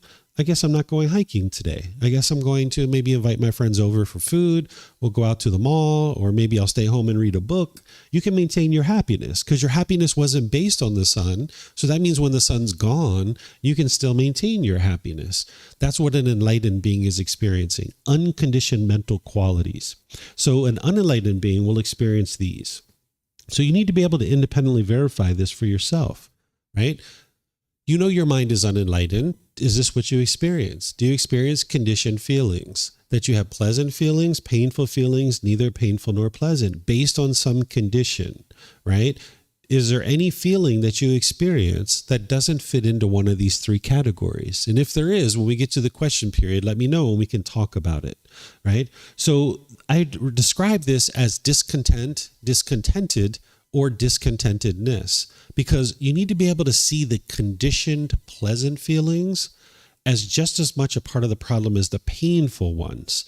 If you don't understand this, you're not going to be able to understand how to get to enlightenment, because the conditioned pleasant feelings are sabotaging your ability to actually be permanently happy and permanently joyful. Because if you allow your mind to get conditioned pleasant feelings, well, it's only a matter of time before that condition doesn't exist anymore. And your mind's going to end up in the painful feelings. So for example, if I get really excited and happy because I got a brand new job, which I don't work in the workforce anymore, but let's just say, right? If I got really happy and excited about that, well, when that company goes out of business, or I get laid off, or I get fired, I'm going to be angry. I'm going to be sad, right? Because I allowed my mind to get the happiness based on the condition of having this job. And now when things change, my mind's not going to like that. Or if I get really happy and excited when my bank account balance is up here, and then the bank account balance goes down here, you'll be angry and frustrated. The only thing that's happened here is change. So the pleasant feelings, where your mind can only be happy when there's certain conditions that are met, are actually part of the problem. Because the unenlightened mind is like, well, if my mom and dad do this, if my boss does this, if the weather is this, if my bank account is this, right? If I have this kind of house, this kind of car, then I'll be happy, right? So your happiness actually shrinks, because the idea of all those conditions being true becomes less and less potential for those to be true, because you have all these conditions in the mind that you can only be happy in this condition, right? So what the Buddha is teaching you to do is to get rid of all of that, where you can actually be permanently happy, permanently joyful. But as long as you hold on to this temporary happiness, You can't get to the permanent happiness, to the permanent joy. So in the unenlightened state, you're only experiencing conditional happiness, and that's why your happiness is limited. But when you get rid of the conditions that are causing that, now you can actually be happy all the time. It's unconditioned happiness or unconditioned joy. So those pleasant feelings, the conditional ones, are just as much a part of the problem as the painful ones. What the Buddha is teaching you to do is get beyond this, where your mind is no longer experiencing the up and down, where your mind is just always cheerful, always glad, always bright, always radiant, always uplifted. Okay, this is what enlightenment is. So I refer to this as discontentedness because the mind is shaken up. It's unsteady, it's uncalm. Have you ever been so excited you like tripped and fell, or you like dropped something and broke it? You ever had that experience? Maybe some of you, yeah, right? Well, this shows you that the excited, pleasant feelings are just as much a part of the problem. That's why you're experiencing those unwholesome results, because your mind is experiencing these conditioned feelings. And now you trip and fall, or you break something, or something like that happens because the mind's shaken up. It's unsteady. It's uncalm. So the Buddha is teaching you how to get beyond this, where the mind can just always be bright and cheerful and uplifted. So the discontented, and discontentedness brings your mind to the full understanding of what the Buddha was teaching here. The word suffering explains these painful feelings really, really well. When you're angry, when you're feeling stress or anxiety or guilt or fear, you might say you're suffering. But if your boss came in and said, hey, I'm going to give you $20,000 more per year in your salary, and you got really excited about that, would you say you were suffering? Probably not, right? Or if your mom called you up and said, hey, I heard you got a new house. I'm going to come visit you this weekend and we can make that favorite recipe that you've been always enjoying ever since you were a kid. If you got really excited that mom was coming to visit you, would you say you were suffering in that situation? Probably not, right? So the word suffering only explains 33% of what the Buddha was teaching here. That means you're missing 66% of his teachings. So I encourage students to not use the word suffering because it doesn't fully help you to understand what it is that the Buddha was teaching. Because if you're missing 66% of a teacher's teachings, how could you ever get to the ultimate goal of enlightenment that he's teaching you? So I refer to this as discontent, discontented, or discontentedness because it fully helps you understand that these three feelings are a problem. And now you can work to be able to get beyond conditional feelings where you can get to unconditioned mental states where the mind is always peaceful and always joyful. Then there's something called the universal truth of non-self. I'm going to help you understand this. This is the solution to one of the problems that the Buddha discovered in the mind. Those 10 fetters or those 10 pollutions in the mind, the very first one is called personal existence view. This universal truth of non-self is the solution to this. So let me explain to you the problem first, and then I'll explain to you the solution. What personal existence view is where the mind has the misperception or the confusion or the lack of understanding, the misunderstanding, the lack of wisdom, thinking that this body is you or this mind is you. So the mind clings to a self-image or a self-identity, wanting to be perceived by others in a certain way. And you can only be happy if you're being perceived the way you want to be perceived. So if you've ever been in a social situation and you spilt something on your clothing and you were embarrassed in that situation, that's coming from your personal existence view. The mind is clinging to this body, wanting to be perceived by others in a certain way, and you can only be happy when that's the case. So if you've ever stood in front of the mirror and you saw a pimple or a mole or a wrinkle or a gray hair and you were shaken up by that, that's your personal existence view, wanting to be perceived by others in a certain way. And you can only be comfortable if you're being perceived that way. So if someone comes to you and they says, wow, you look so beautiful in that shirt. You look so handsome in that shirt. It brings out the colors of your eyes. Wow, they're talking about me, right? And now you're getting all these pleasant feelings. But it's only a matter of time before someone says, where did you get that haircut? Oh my gosh, did you pay those people for that? Right? And now you're like, whoa, now you're frustrated and angry or feeling embarrassed, right? because of impermanence, it's only a matter of time before someone speaks to you this way, right? So your mind is going to go up and down as long as you have this personal existence view. If you were like me when I was a kid, I used to, before I go to school, I'd get out the gel and the mousse and I'd run it through my hair, and I try to get every little hair in exactly the right spot before I go out to the school bus. And sometimes I would do this for so long, I'd actually miss the school bus on the way to school, right? So this is personal existence view, clinging to this self-image or the self-identity, wanting to be perceived by others in a certain way and only feeling comfortable in those situations. So you can understand the self-image, right? Like this, the way this body looks, but then there's a self-identity. This is like based on your culture, your ethnicity, your sexual orientation, your nationality, your job or occupation. You can cling to any number of these things, thinking that this is who you are. So if you were ever in a relationship where you've come together with a boyfriend or girlfriend and you identified with I am a boyfriend, I am a girlfriend, when you guys were together, there was a certain amount of comfort in that. But when you guys broke up, you might not have identified with I am single, and now your mind might wanted to hurry up and get right back into another relationship again. This is the mind thinking that that's the way to solve this problem.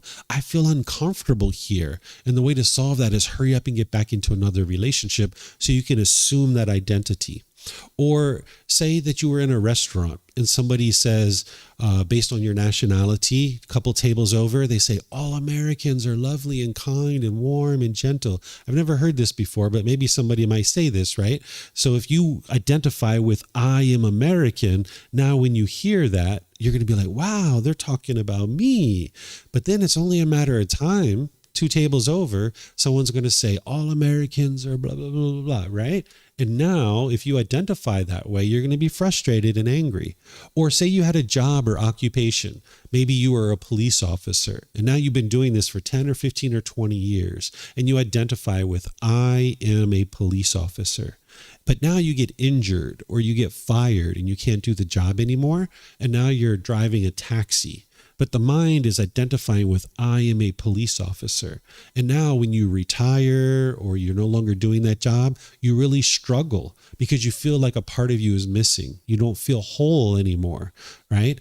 Sometimes people have this so badly, they actually come to places like Thailand to find themselves. People sometimes go to their family. You guys might have did that. You might have went to your family and said, I need to go to Thailand to find myself. I don't even know who I am anymore. I need to go find my true self, right? Well, you're not going to find yourself here in Thailand because what the Buddha is teaching you is it doesn't exist, that there is no self. You might find new jobs, new hobbies, new activities, new friends, things like this. But that's not you.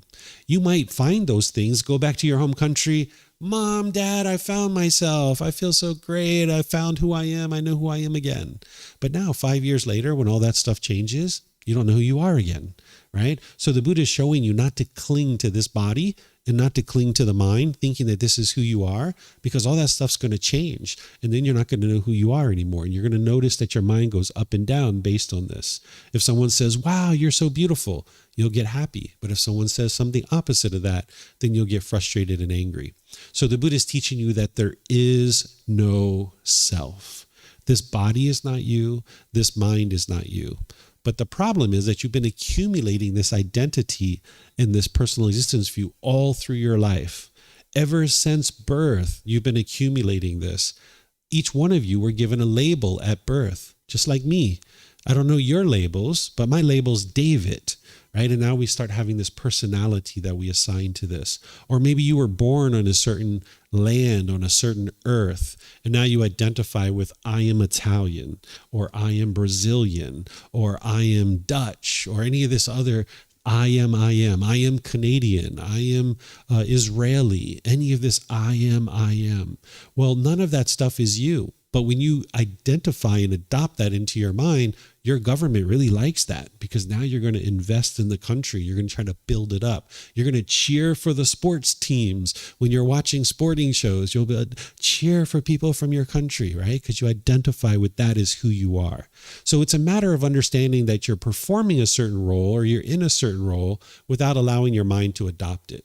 Or understanding that you were born on a certain land, but your mind doesn't have to adopt that as your identity. And the mind needs to be trained to be able to do this. So you can maybe start to understand this a little bit intellectually, but you need to reflect on it to verify that it's true.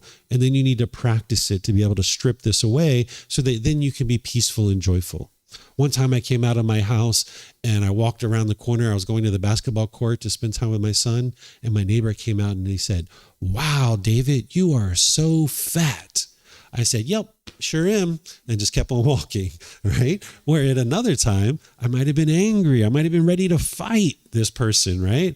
But if you train your mind, you can just be like, "Yep, sure am," or whatever you say, right? Or you might just ignore them and just keep walking, or whatever you choose to do. You can do whatever you like, but you won't get angry. You won't get frustrated. But if you cling to this body or you cling to this mind, you're going to get frustrated and angry in certain situations. So this is a little bit of the intellectual learning of this. And sometimes people understand this when I first start talking about it, but sometimes they don't. And no matter what category you're in, it's okay, because this is something that students really need a lot of time to penetrate into, to understand that there is a body and there is a mind, and they've come together, and we call this a human being, but this doesn't define who you are as a person. Sometimes people even do this where, like, maybe you used drugs and alcohol in the past and you've been taught that I am an alcoholic or I am an addict. No, that's not true. This being used to make decisions to use drugs and alcohol in the past, but that doesn't define who I am today based on decisions that I made however many months or years ago. But oftentimes people cling to this and now they feel guilty or they feel shameful. So this is a way to let all that go, is to understand that this doesn't define who you are. So while we can look at this intellectually, you need to start reflecting on it to be able to see that it's true or false. And whether you understand fully what I'm sharing now or not, you can still reflect on it. I'll give you 3 different ways to independently verify that this body and this mind is not you. Here's the first one. Think about when you were a child, teenage years, early adulthood, and then now. Think about your personality, your character, and who you thought you were as a person. Have you thought about yourself in the same way through all those 4 phases of your life, or has it been constantly changing? Childhood, teenage years, early adulthood, and now. Have you thought about yourself exactly the same way? No, right? It's been changing. So that's where you can see there's no self. Here's another way. If your arm was amputated and you only have one hand and one arm, are you less of a person? No? You say, shaking your head, no? No?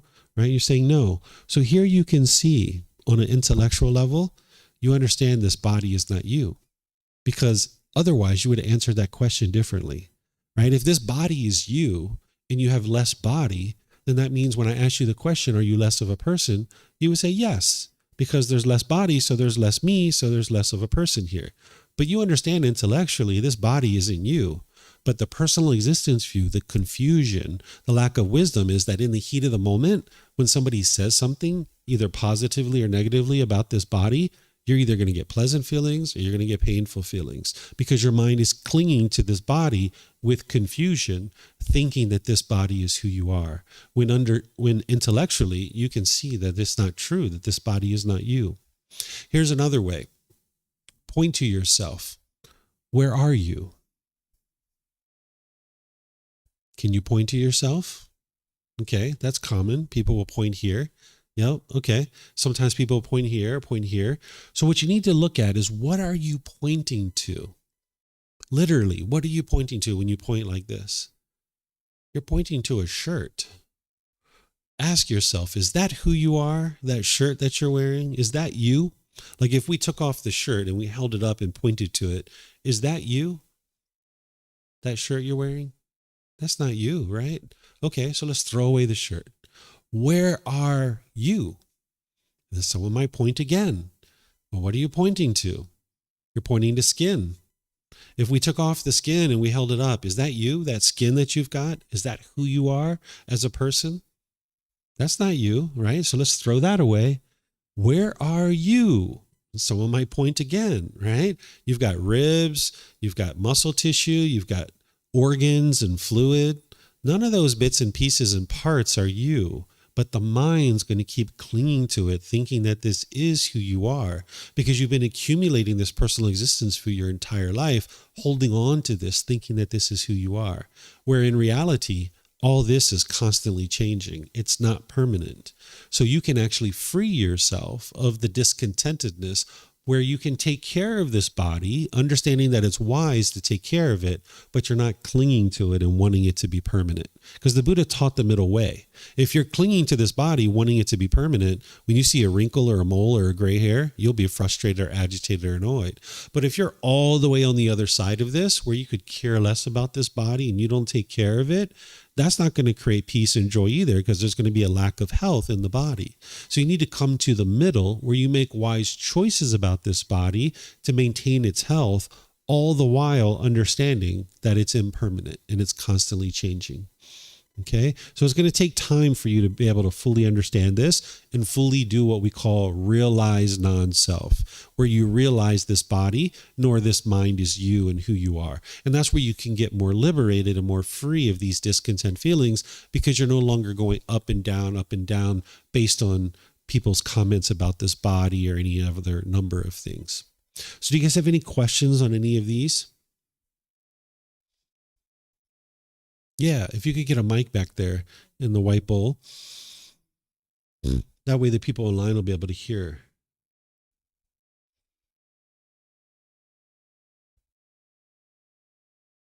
Happening? Oh my God, I'm sorry. There you go. You didn't know you'd be rapping and beatboxing. I'm just kidding. Yeah, that's for later. So my question was if the Buddha ever talked about like energies, or like this, energies, that we're energy, or the soul. No, because that's still the mind grasping for something. Okay. The mind's going to constantly be holding on. Sometimes people ask me the question, well, if I'm not the body and I'm not the mind, what am I? Right? This is the mind still trying to grasp at something. It's trying to hold on to something that it can consider to be who I am as a person. Okay. So the Buddha never taught any of those kinds of things. Okay, because I've read recently about people saying that like you're the observer about like on everything. Mm-hmm. So if you think about like when you were a kid, like your body obviously changed and the way you think also changed. But when you like look back and you have memories of when you were a kid, it's still the same like view. Does that make sense? Like you still like you see from your eyes, like everything, and it's not like the filter changed or whatever. Like you still saw everything. Mm-hmm. So you're kind of like the observer of your life. Does it make sense? I mean, yeah. But still, that's not you. Okay. So what you're describing is the Buddha talked about the body and the mind, and the combination of these two things he calls the person, where some people call it the observer. So the person is a combination of the body and the mind. But still, this isn't you. As long as you cling to any of this stuff, you're going to just set yourself up for discontentedness. Okay. Yeah. Okay. Mm-hmm. Thank you. Yeah. Okay. So I don't see any questions online. Do you have a question? Yeah, go for it. Mm-hmm. I had two questions. Mm-hmm. The first is I've heard people talk about an experience in my life. It's kind of like the contrast of life that allows you to appreciate things more. Mm-hmm. And if the objective is to have this kind of permanent state of joy, if you're enlightened, obviously because I've not reached that, I don't know what's possible. But I would imagine, do you not need some sense of contrast in order to appreciate things? Because I know for myself, it's like, for example, if you're sick and you have a stuffy nose and you can finally breathe again, you're just like, oh my God, I can breathe, you can appreciate it. Yeah. You don't need to continue to experience painful feelings to appreciate the joy and the gladness and cheerfulness in the mind, because you've experienced enough misery. You've experienced enough sorrow. You know what all that stuff feels like. And when you're no longer experiencing it anymore, you'll be highly appreciative of the Buddha, and you'll be very respectful and have enormous amounts of gratitude for the Buddha and your ability to now be able to get to that mental state. So you don't need to keep experiencing it over and over and over again to appreciate it, because you've already done enough of that. And now when you escape that, you'll have nothing but appreciation and gratitude for the fact that you've been able to do that. That makes sense. My other question, because you were talking about the soul, and it just got me thinking when you're saying how the Buddha had, had past lives and he would remember everything about it and then kind of bring those teachings forward. But if there was no sense of self, how do you bring that knowledge from a past life forward? Like what's coming forward? How does that transmit if there's no sense of entity? Sure. So the word that is used in the original teachings of the Buddha in the Pali language is called samsara. You might have heard this word being used.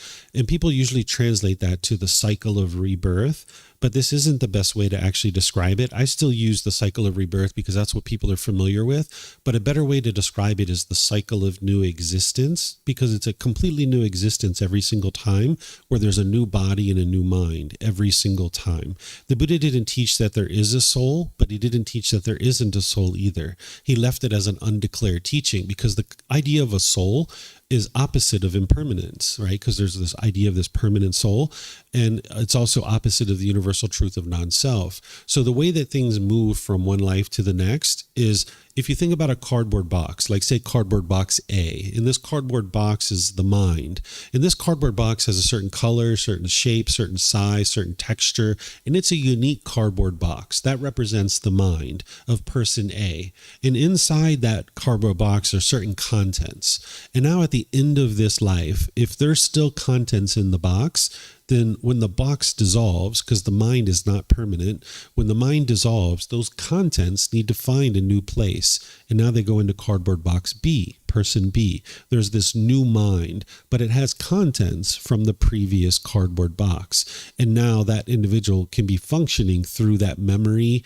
It's called craving and residual memories from the previous life. So that's how it moves from one life to the next. But this cardboard box B, completely new body, new mind, completely new being, can be even a different gender. This is how people experience transgender individuals, that maybe they were male, and now that ends up in this female body. And now the individual, even though they have female sexual organs, they can identify as a male, and can be the other way around too, because these residual memories and these cravings move from one mind to the next. But if you get to enlightenment, meaning you've cleared out all the pollution out of the mind, there's no more contents in the cardboard box, that by the time you get to enlightenment, now there's no more rebirth after that, where there's nothing to transfer into a new mind. So it's now been completely purified of all those pollutions, and that's why there's no rebirth. So even though we call it rebirth, it's really the cycle of new existence, because there's nothing being reborn from one life to the next. It's just what we get ready to teach you, which is craving and residual memories go from one life to the next. Sorry, I have no question on that. So is each time you move forward in this rebirth in life, you're getting closer and closer to enlightenment? Is that essentially the goal of what you'd be trying to do, so that you get to a point where then there is no more contents in the box, and then you're in a state of enlightenment, and then that's it? If that's what you choose, yes. That's what you choose. Okay. Yeah, because it's up to your individual Right, choices. But that would be the ultimate goal, is that you're becoming a better and better being each time.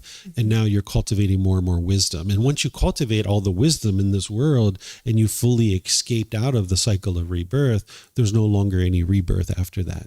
But what may or may not come next, the Buddha left it as an undeclared teaching, because he doesn't declare what happens next for an enlightened being. And in my opinion, he did this very wisely, that he didn't teach what comes next. And we can talk about the different reasons if you like at some point. But his teachings are about getting to peace and joy now in this life. And then having done that, you'll be able to see that your mind is actually enlightened, because it'll be 1 year, 2 years, 3 years. You don't have any anger, any sadness, any frustration. You'll know that your mind is enlightened. Yeah, great questions. You guys are welcome to ask any and all questions. If a teacher ever gets angry at you for asking questions, once again, you're studying with the wrong teacher, right? All right. So one more building block, and then I'm going to teach you guys the Four Noble Truths. This is craving, desire, attachment, wants, expectations. This is the mind holding, grasping, and clinging. We use these words in a slightly different way than what maybe the average person uses them as. What this is how the mind longs and yearns. It's chasing after the objects of its affection. It's pulling towards the object of its affection. It's like thinking the next new shiny object waiting around the corner is going to provide some kind of lasting satisfaction, right? The mind chases it and chases it and chases it. It's almost like an unquenchable thirst that the mind has. If you've ever been in the mall and you saw like a brand new pair of shoes or a video game or some article of clothing or jewelry, and you're like, oh, I just gotta have that. I want that so bad. That's the mind longing, yearning. The longing, yearning, the craving, desire, attachment isn't the object itself. It's the way that the mind longs and yearns for the object, right? Because with that craving, desire, attachment, if you go into the shoe store and they have your shoes, you'll be really happy and excited. But if you go into the shoe store and they don't have your shoes, you'll be frustrated and angry or irritated, right? Because the mind's craving, it's longing, it's yearning. The mind is like, I feel miserable here. What do I need to feel better? Oh, I know what'll fix it. Let me get some money. That'll fix everything. Let me chase that for a while. But then the mind gets its money or not. And then it's like, oh, I don't feel good. What do I need? Oh, a new boyfriend, a new girlfriend. That'll fix everything. Let me get one of those, right? Or you might think, oh, let me go to Thailand. If I go to Thailand, that'll fix everything. Let me do that. Let me chase after that for a while. So the mind chases and chases and chases, right? So we were talking about this a little bit ago, right? This is the mind's craving, desire, attachment. It's not the object itself. It's the way the mind pulls towards the object. You guys familiar with this? Have you seen this in your mind? Yeah? Okay. All right. So now we have everything we need to understand the Four Noble Truths. This is where you can have a real breakthrough in a way that you can independently verify to be able to see what's causing these feelings, because then you can actually eliminate them.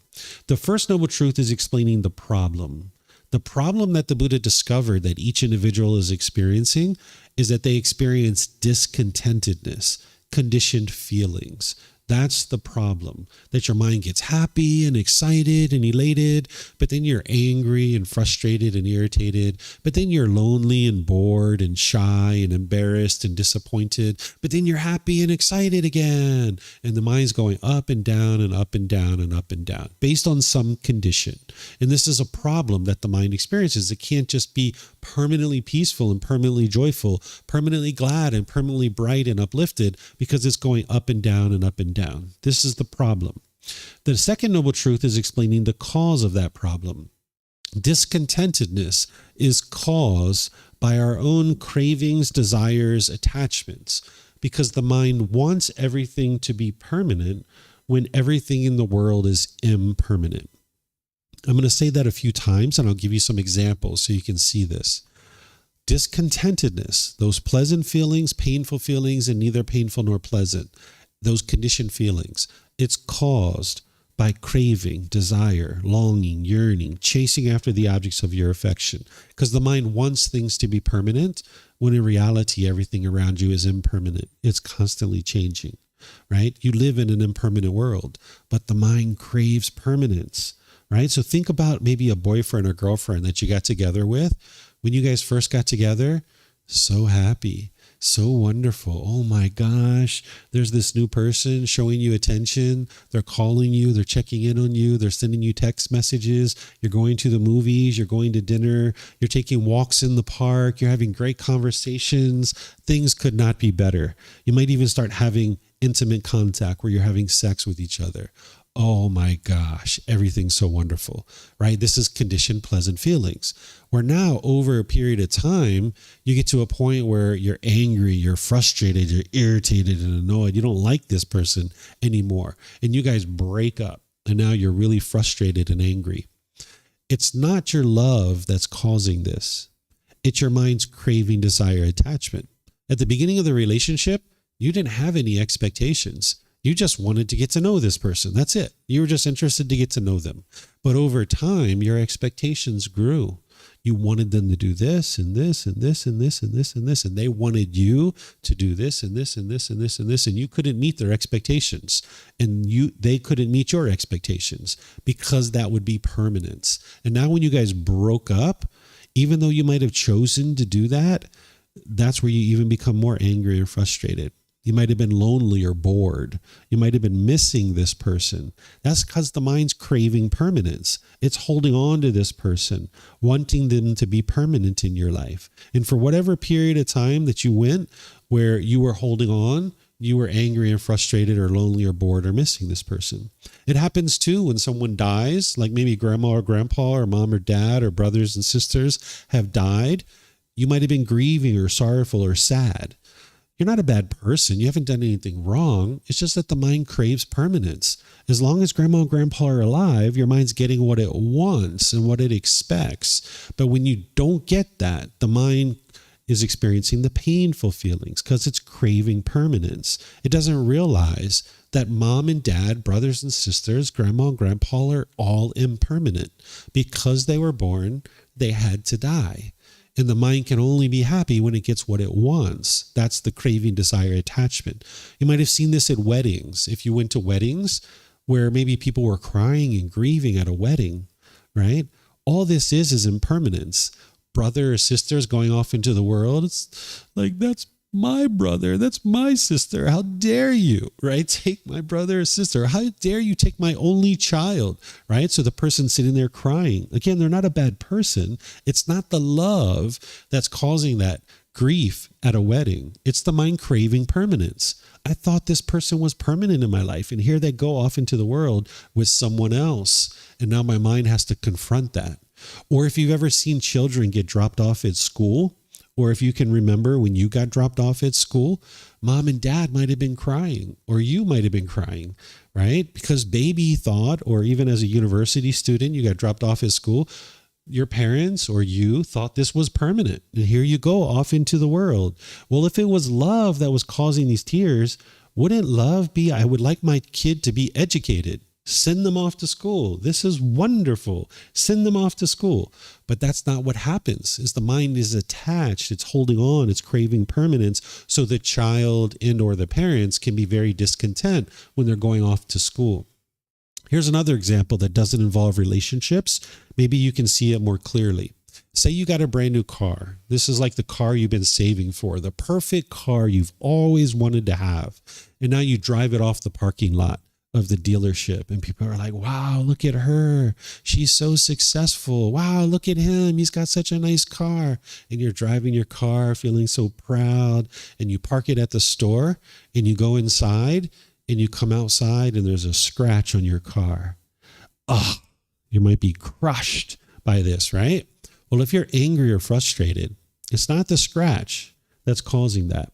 And it's not the person who scratched your car. That's not what's causing your frustration. It's the craving. It's the desire. Craving permanence. I want this car to look permanently beautiful. And now, when you see this scratch, that's impermanence. And the mind doesn't understand the natural laws. It doesn't understand the universal truth of impermanence. So when it sees this scratch, it gets angry or frustrated or irritated. Where I'm not talking about what's wise or unwise here, because when we walk through a parking lot, we aspire not to scratch anybody's car. But the fact is that this car is going to deteriorate. It's impermanent. The paint's going to fade. The tires are going to need to be changed. The upholstery is going to get ripped and torn.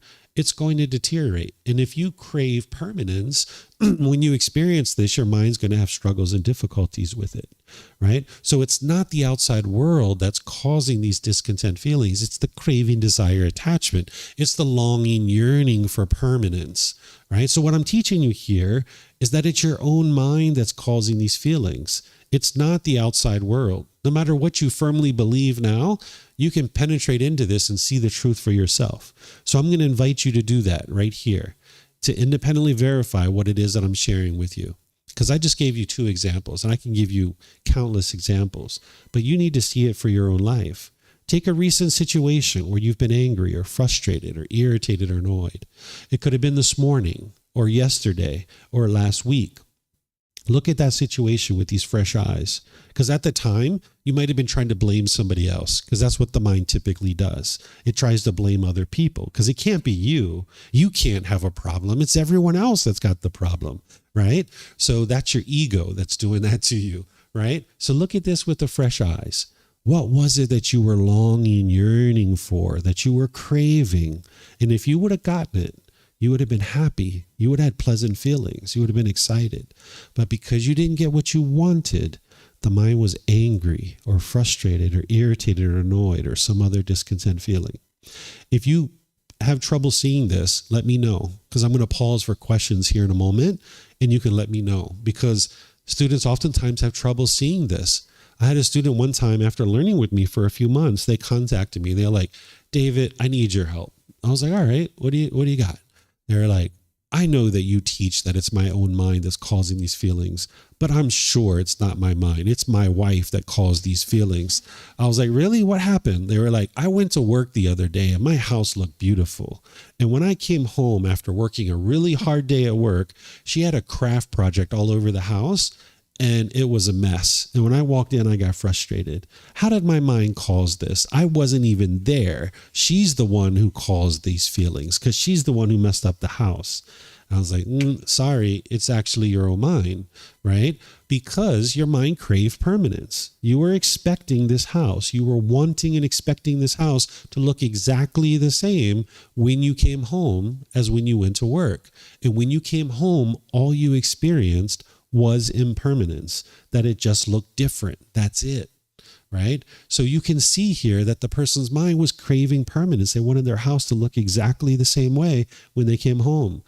All they experienced was impermanence. And just like their house can't look that way permanently, this craft project that's all over the house, that's not permanent either. Wife's going to put it away, or maybe you even help her, right? So you need to be able to see this in your own life, because I know you've been in knockdown, drag out arguments with people trying to convince them that what they are doing is causing you to be angry, and they have to stop doing what they're doing, or else you're going to keep getting angry. I'm sure you've been in those kinds of conversations or arguments before, but every single time that you've been angry in your entire life, it's always coming from your own mind.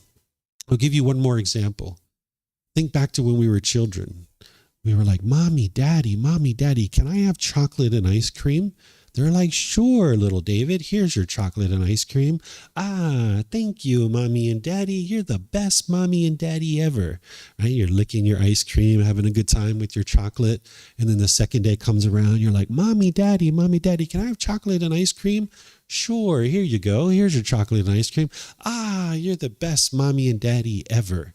Right? But then the third day comes around and you're like, Mommy, Daddy, can I have chocolate and ice cream? No. You're the worst Mommy and Daddy ever. Right? That anger came from your own mind because you were craving that chocolate and ice cream. You were longing, yearning. The mind wanted it to be permanent. Because if we got chocolate and ice cream every day, oh man, that was great. But if we got chocolate and ice cream 2 or 3 times a day, oh my gosh, that was the best day ever, right? So you can see that it's your own mind that's causing these feelings if you look at it closely, because you need to be able to get to wisdom. You can't believe what it is that I'm sharing. You need to be able to see it for your own self. Because if you can see that it's your own mind that's causing these feelings and it's craving, desire, attachment, this is the cause of the problem. The third noble truth is very straightforward and very empowering, because what the third noble truth helps you understand is that the elimination of discontentedness is possible by eliminating craving, desire, attachment. If you can eliminate the longing, yearning, and the chasing after things and forming your feelings on whether you get it or not, you can eliminate your discontentedness. But if it's other people that are causing you to be discontent, you can't fix that. Because you can't teach 8 billion people in the world to do things your way. It's just not possible. So the third noble truth is helping you to see when you eliminate the holding on and craving permanence, you can eliminate your discontent feelings. Because if the cause of discontentedness is craving, desire, attachment, if you eliminate the cause, you will eliminate the effect. This is where you can independently verify this too. Think about that boyfriend or girlfriend that you were missing them, you were bored and lonely, you were angry at them. At some point, your mind let go. And that's where your peace and your joy came back. You were like, you know what? If he wants to be with someone else, so be it. And you let go. And that's where your peace and your joy came back. Or you were like, you know what? If she wants to live in a different part of the world, so be it. And you let go. And that's where your peace and joy came back, right? But as long as you hold on to this person, wanting them to be in your life and they're not, you're wanting something that isn't there. And now you're longing, yearning for it. And this person is impermanent. And now the mind isn't getting what it wants and what it expects. It's just like the chocolate and ice cream, right? So you can eliminate your discontent feelings by eliminating craving, desire, attachment. But sometimes when I teach this, people say, well, if I'm not craving and if I'm not chasing after things, wouldn't I swing all the way over here to the other side where I'm dull, lethargic, and unmotivated and don't do anything?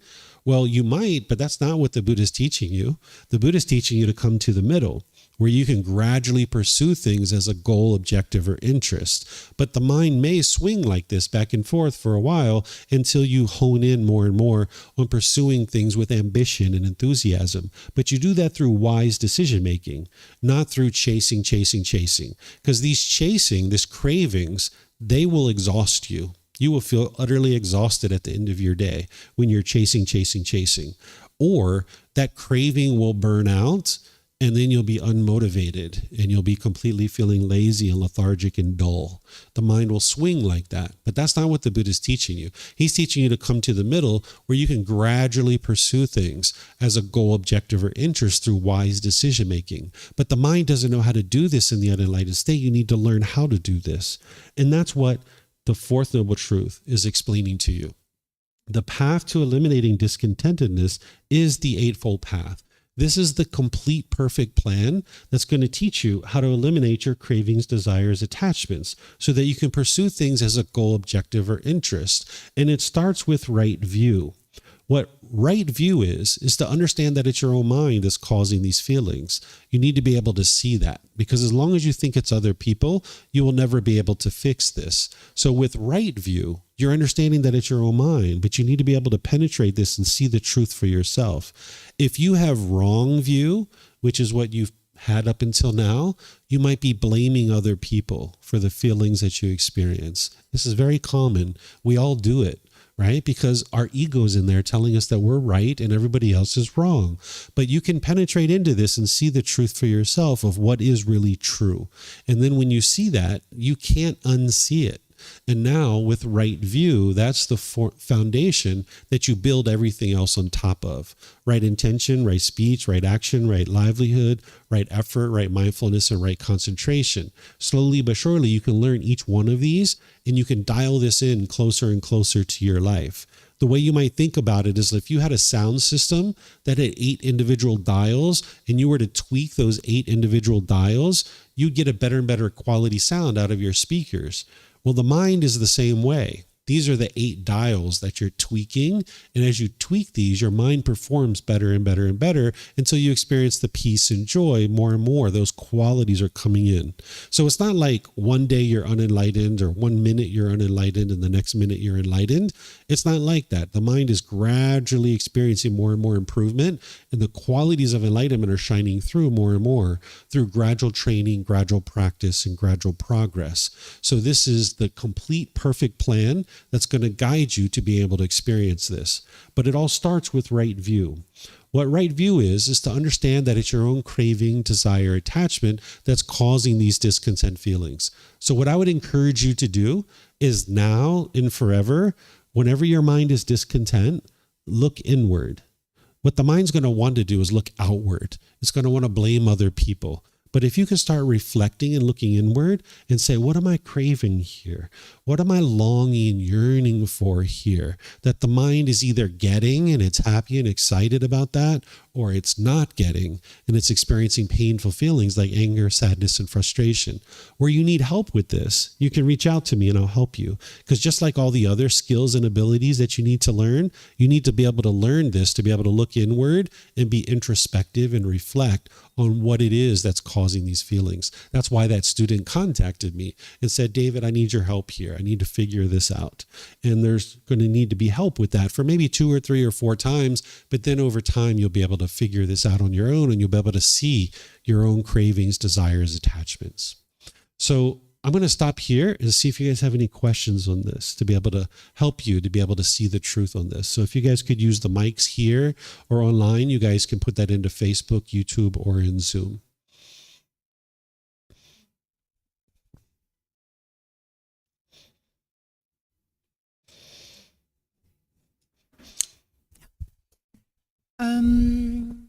I wanted to start with saying that I'm quite exhausted because of this longing and this yearning for attachment.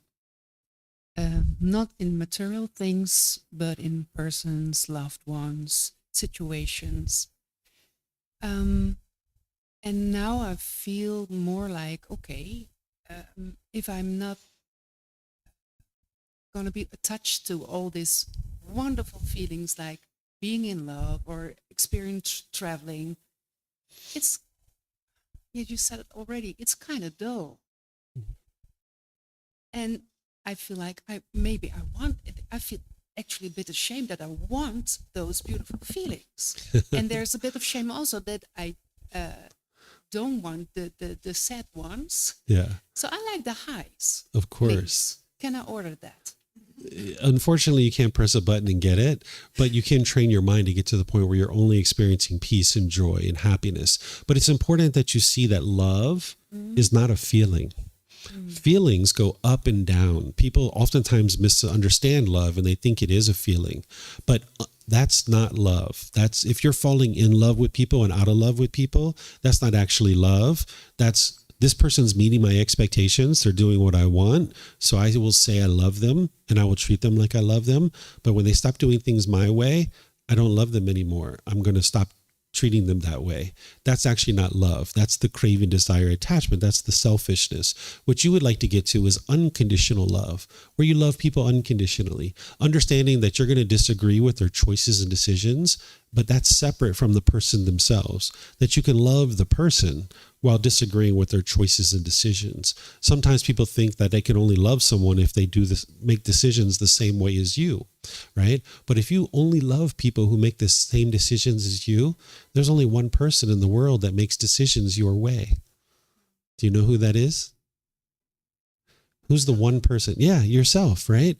So that means you can only love yourself. And you might even have trouble doing that sometimes, right? Because you're putting expectations on yourself, trying to get yourself to do certain things. So love is not a feeling. And by the time you get to enlightenment, you will have plenty of love. You will love more than you ever loved ever before. But you need to be able to understand what love is. And right now, if you're falling in love and out of love with people, your mind doesn't fully understand what love is. And that's something that I teach as part of all the programs that I teach, and helping you with this book. Chapter 15 is all about true love, because you need to understand what is true love so that then you can practice it. Because oftentimes what we do is we put expectations on people, and we try to control people and force them to do things a certain way. That's not the love. That's the craving, desire, attachment, that the mind's trying to get everybody to do things my way. So these feelings that you like, the pleasantness, that's conditional, and things have to be done a certain way in order for you to get it. But what the Buddha is guiding you towards is to be able to get that without conditions being met, that it's unconditioned, that the mind is always happy and always joyful and always experiencing the pleasures of life. I just went on this trip. Some of you guys know I just went on a trip with about 15 students to India and Nepal. And these students had been studying for different lengths of time, and there was constant impermanence that was going on. And there was only a matter of time before somebody didn't like something, because we were in a different hotel every night. We showed up to some of the Buddhist sites and they were closed, or we weren't able to take cameras or something like this.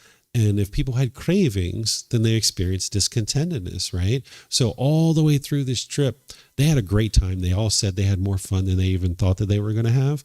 but they had some discontentedness along the way because they weren't enlightened, right? But for an enlightened being, they can go through that experience and they can have fun no matter what, no matter what's going on. You can always have fun and you can always enjoy the things that you're doing, but you can't do that as long as you only have one way that you can do it, right? If it's sunny outside, I will be happy.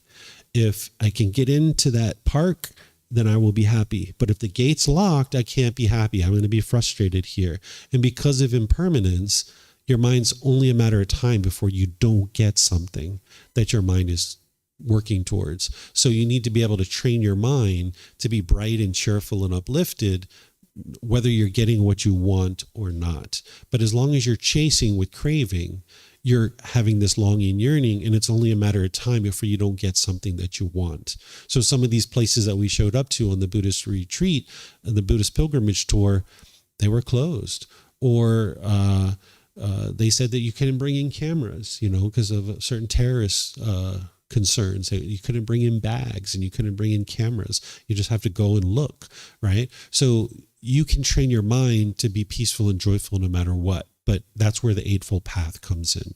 So there's no harm in having an interest to get to this peace and joy, but you're not going to be able to get to it if you chase it and chase it and chase it. So even enlightenment itself, you're not longing, yearning for it. You're actually gradually working towards it through wise decision making. But also, if you're all the way on the other side where you could care less about what you experience in life, then that's not going to produce beneficial results for you either. So you can see that all this craving that you've had throughout your life, you said you were exhausted, right? The Buddha calls having craving, desire, attachment a burden, because you're carrying this burden on your shoulders that you'll go out in the day and you'll come home at the end of your day and you're like, wow, this was the best day ever. I had so much fun. This was so great. That's because your cravings, desires, attachments were getting met that day. But then you go out the next day and it's like, this was the worst day ever. I am so exhausted. That's because you didn't get what you wanted, what you were craving and desiring. So the mind needs to learn how to pursue things as a goal, objective, or interest and not carry this burden around where it wants things to be only this way. And I can only be happy if things are this way, because the world is impermanent and things aren't going to be that way all the time. And that's why, as long as your mind craves permanence, you won't be able to get to permanent peace and permanent joy. If I can add a little question to Sure. that. I don't think it's that rigid for me. It's that what? That rigid. Like That so- rigid. Yeah. Okay. I'm flexible in how I want to get it. Mm-hmm. But if you talk about unconditional love, for instance, Mm-hmm. I think it's like that's what I'm entitled to. Mm. So I don't know. I don't care about the root. Mm-hmm. So entitlement is the mind's ego thinking that this is what I'm entitled to, rather than making decisions towards that. In order for you to experience unconditional love in your life, you're going to need to know what unconditional love is, and you're going to need to practice it so that when you're putting out unconditional love, then unconditional love will come back to you. This is the natural law of Gotama. But if you don't understand what unconditional love is and you're not practicing unconditional love, you won't receive unconditional love back. So you're not entitled to it, but you can make wise decisions to cultivate the wisdom of what it is. And then you can practice it yourself with the people around you. And then more and more, you will experience that coming back to you. But if you go around with the idea of you're entitled to it, then that kind of gives the mind the idea that I don't have to do anything in order to be able to produce this in my life because I'm entitled to it.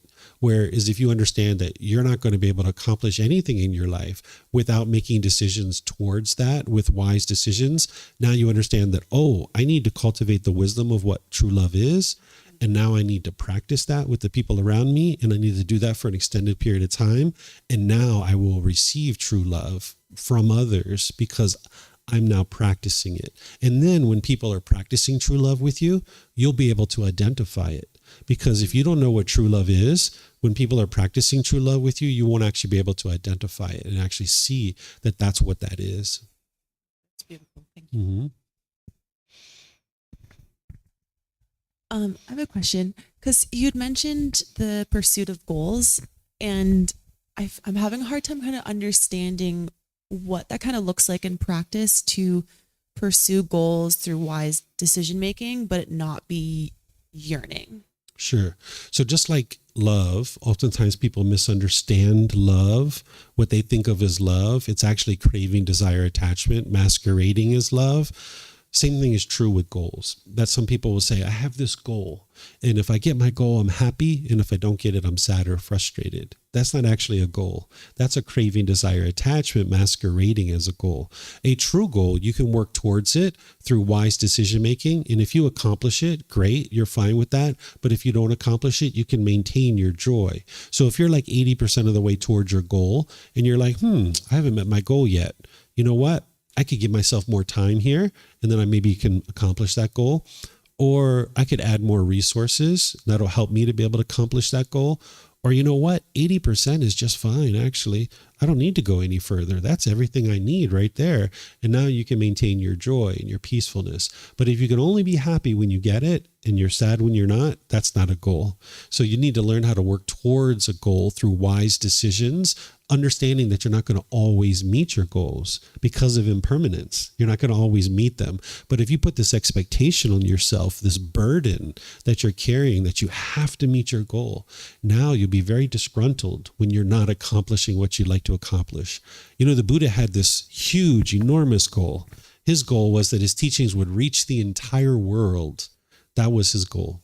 But it was never going to happen during his life because the language that he spoke wasn't spoken by the entire world. Travel wasn't so easy during his lifetime to be able to share his teachings, right? So he had a goal that he was never going to accomplish during his life. It was after he died that his teachings were going to reach the entire world. Long after. Right now, in fact, is where they're starting to reach the entire world because we have the ability to share them far and wide. So you need to be able to get to the point where you can work towards something, fully realizing that you may or may not be able to accomplish it, but just gradually make decisions in that direction. And then don't attach your emotions to whether or not you accomplish it or not.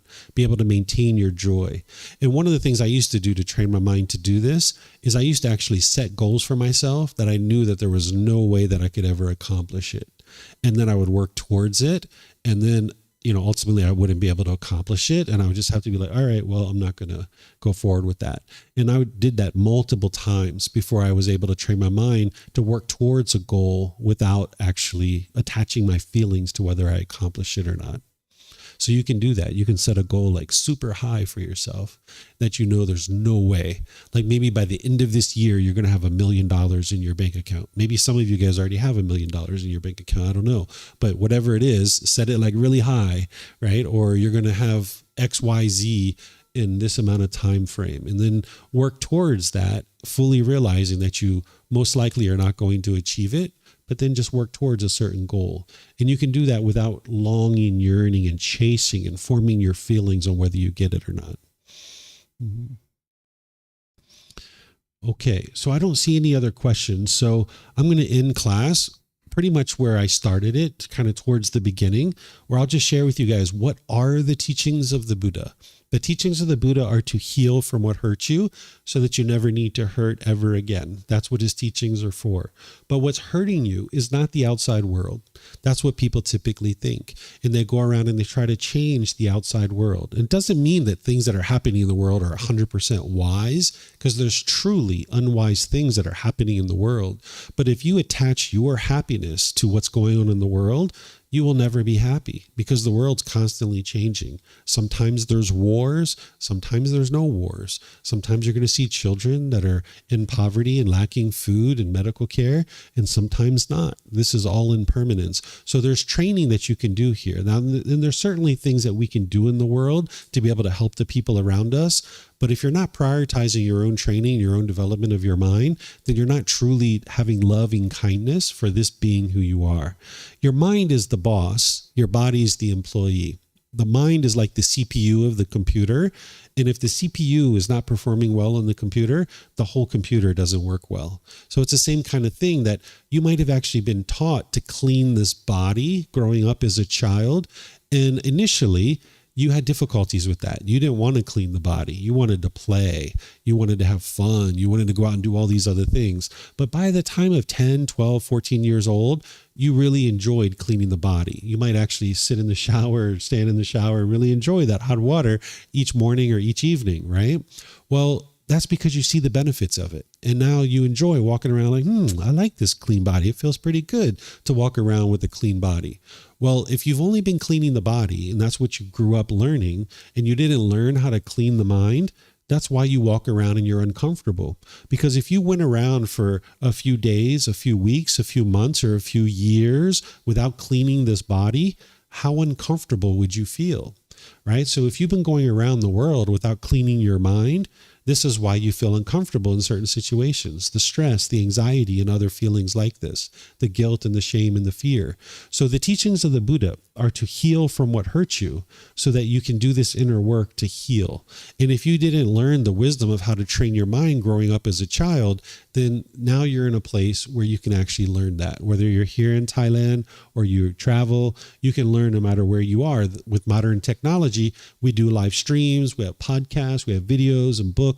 You can be learning from anywhere that you like, even if you like personal guidance from me, because what I do is I share support for students to be able to learn through books, audiobooks, videos, podcasts. I even have these little quizzes that some students take online in order to confirm that they've actually learned what they needed to learn. Then I have in-person and online classes, courses, and retreats that you can access from our website that are all available to you at no cost. Then we have ongoing programs like the group learning program or the Words of the Buddha, the Pali Canon and English study group.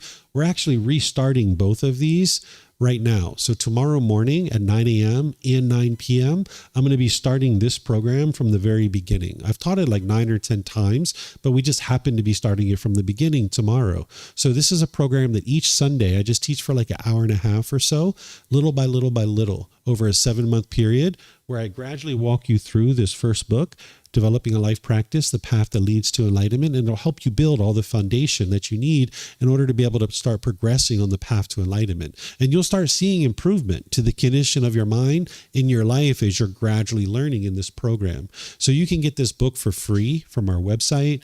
You can download it for free. You can take it and go print it. You can get printed versions here by reimbursing us for the printing cost, or you can get it on Amazon. So this group learning program, you can attend here or you can attend online. People will join for this, and then you can gradually be learning.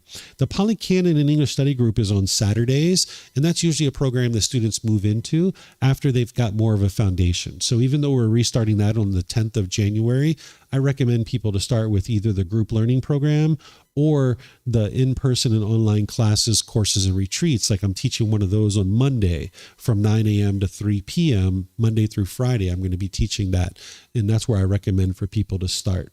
And then you can get personal guidance either in person or online. Even as you travel, you can schedule with me, because it's one thing to learn in classes like this, but it's a whole other thing to relate it to your specific situations. So if you ever would like personal guidance as you're learning on this path, you can reach out and I'll help you on a personal basis. And that's also available at no cost. Everything I do, there's never a time where I'll ever ask you for anything about money or anything like this, because I know with 100% certainty, these teachings lead exactly where the Buddha said that they lead. And I'm motivated to be able to help you to be able to experience that mental state of enlightenment.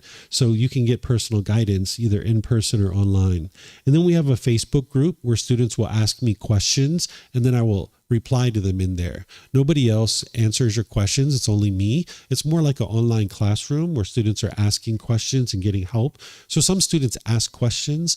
Other students will read other people's questions and then get the answers, and they learn that way too. So there's all these different ways that you can learn. So if you're interested in healing from what hurt you so that you never need to hurt again, this is the path that's going to help you to be able to do that.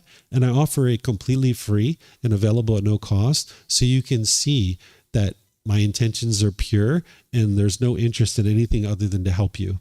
It's kind of like if you discovered the cure to cancer, what would you do with it? Would you bottle it up and mass market it and become a billionaire? Perhaps. Or would you just give it away for free to everybody? right? Well, this is almost better than the cure to cancer. It is, because everybody is affected by discontentedness. Not everybody has cancer. So that's why I give it away for free, because I'm interested in seeing the entire world be able to experience the peace and joy of this enlightened mental state. So these programs, they're all based on this particular book that's available for you at no cost. And I do this on Sunday and Wednesday at 9 a.m. and 9 p.m. from here at the temple. And then I live stream it for everybody. And I have Zoom and all those other things. So if you guys would like help, there's help here for you. You just need to decide that you're done with the anger. You're done with the sadness. You're done with the broken relationships. You're tired of the bitterness and the hostility. And you'd like to experience this better way of life, because that's what the Buddha taught. Okay? So I'm just going to end class here by thanking all of you guys for joining. Thank you for your questions. Thank you for your interest to learn and grow. If you'd like help, feel free to let me know either in person or message me, or however you'd like to get in contact. So perhaps I'll see you guys in one of these future classes. Okay, so be well and take care. Sawadee kap. Sawadee kap. You're welcome.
Thank you again for watching. Enjoy your meditation. Look forward to seeing you online and answering any questions that you might have. Thank you so much.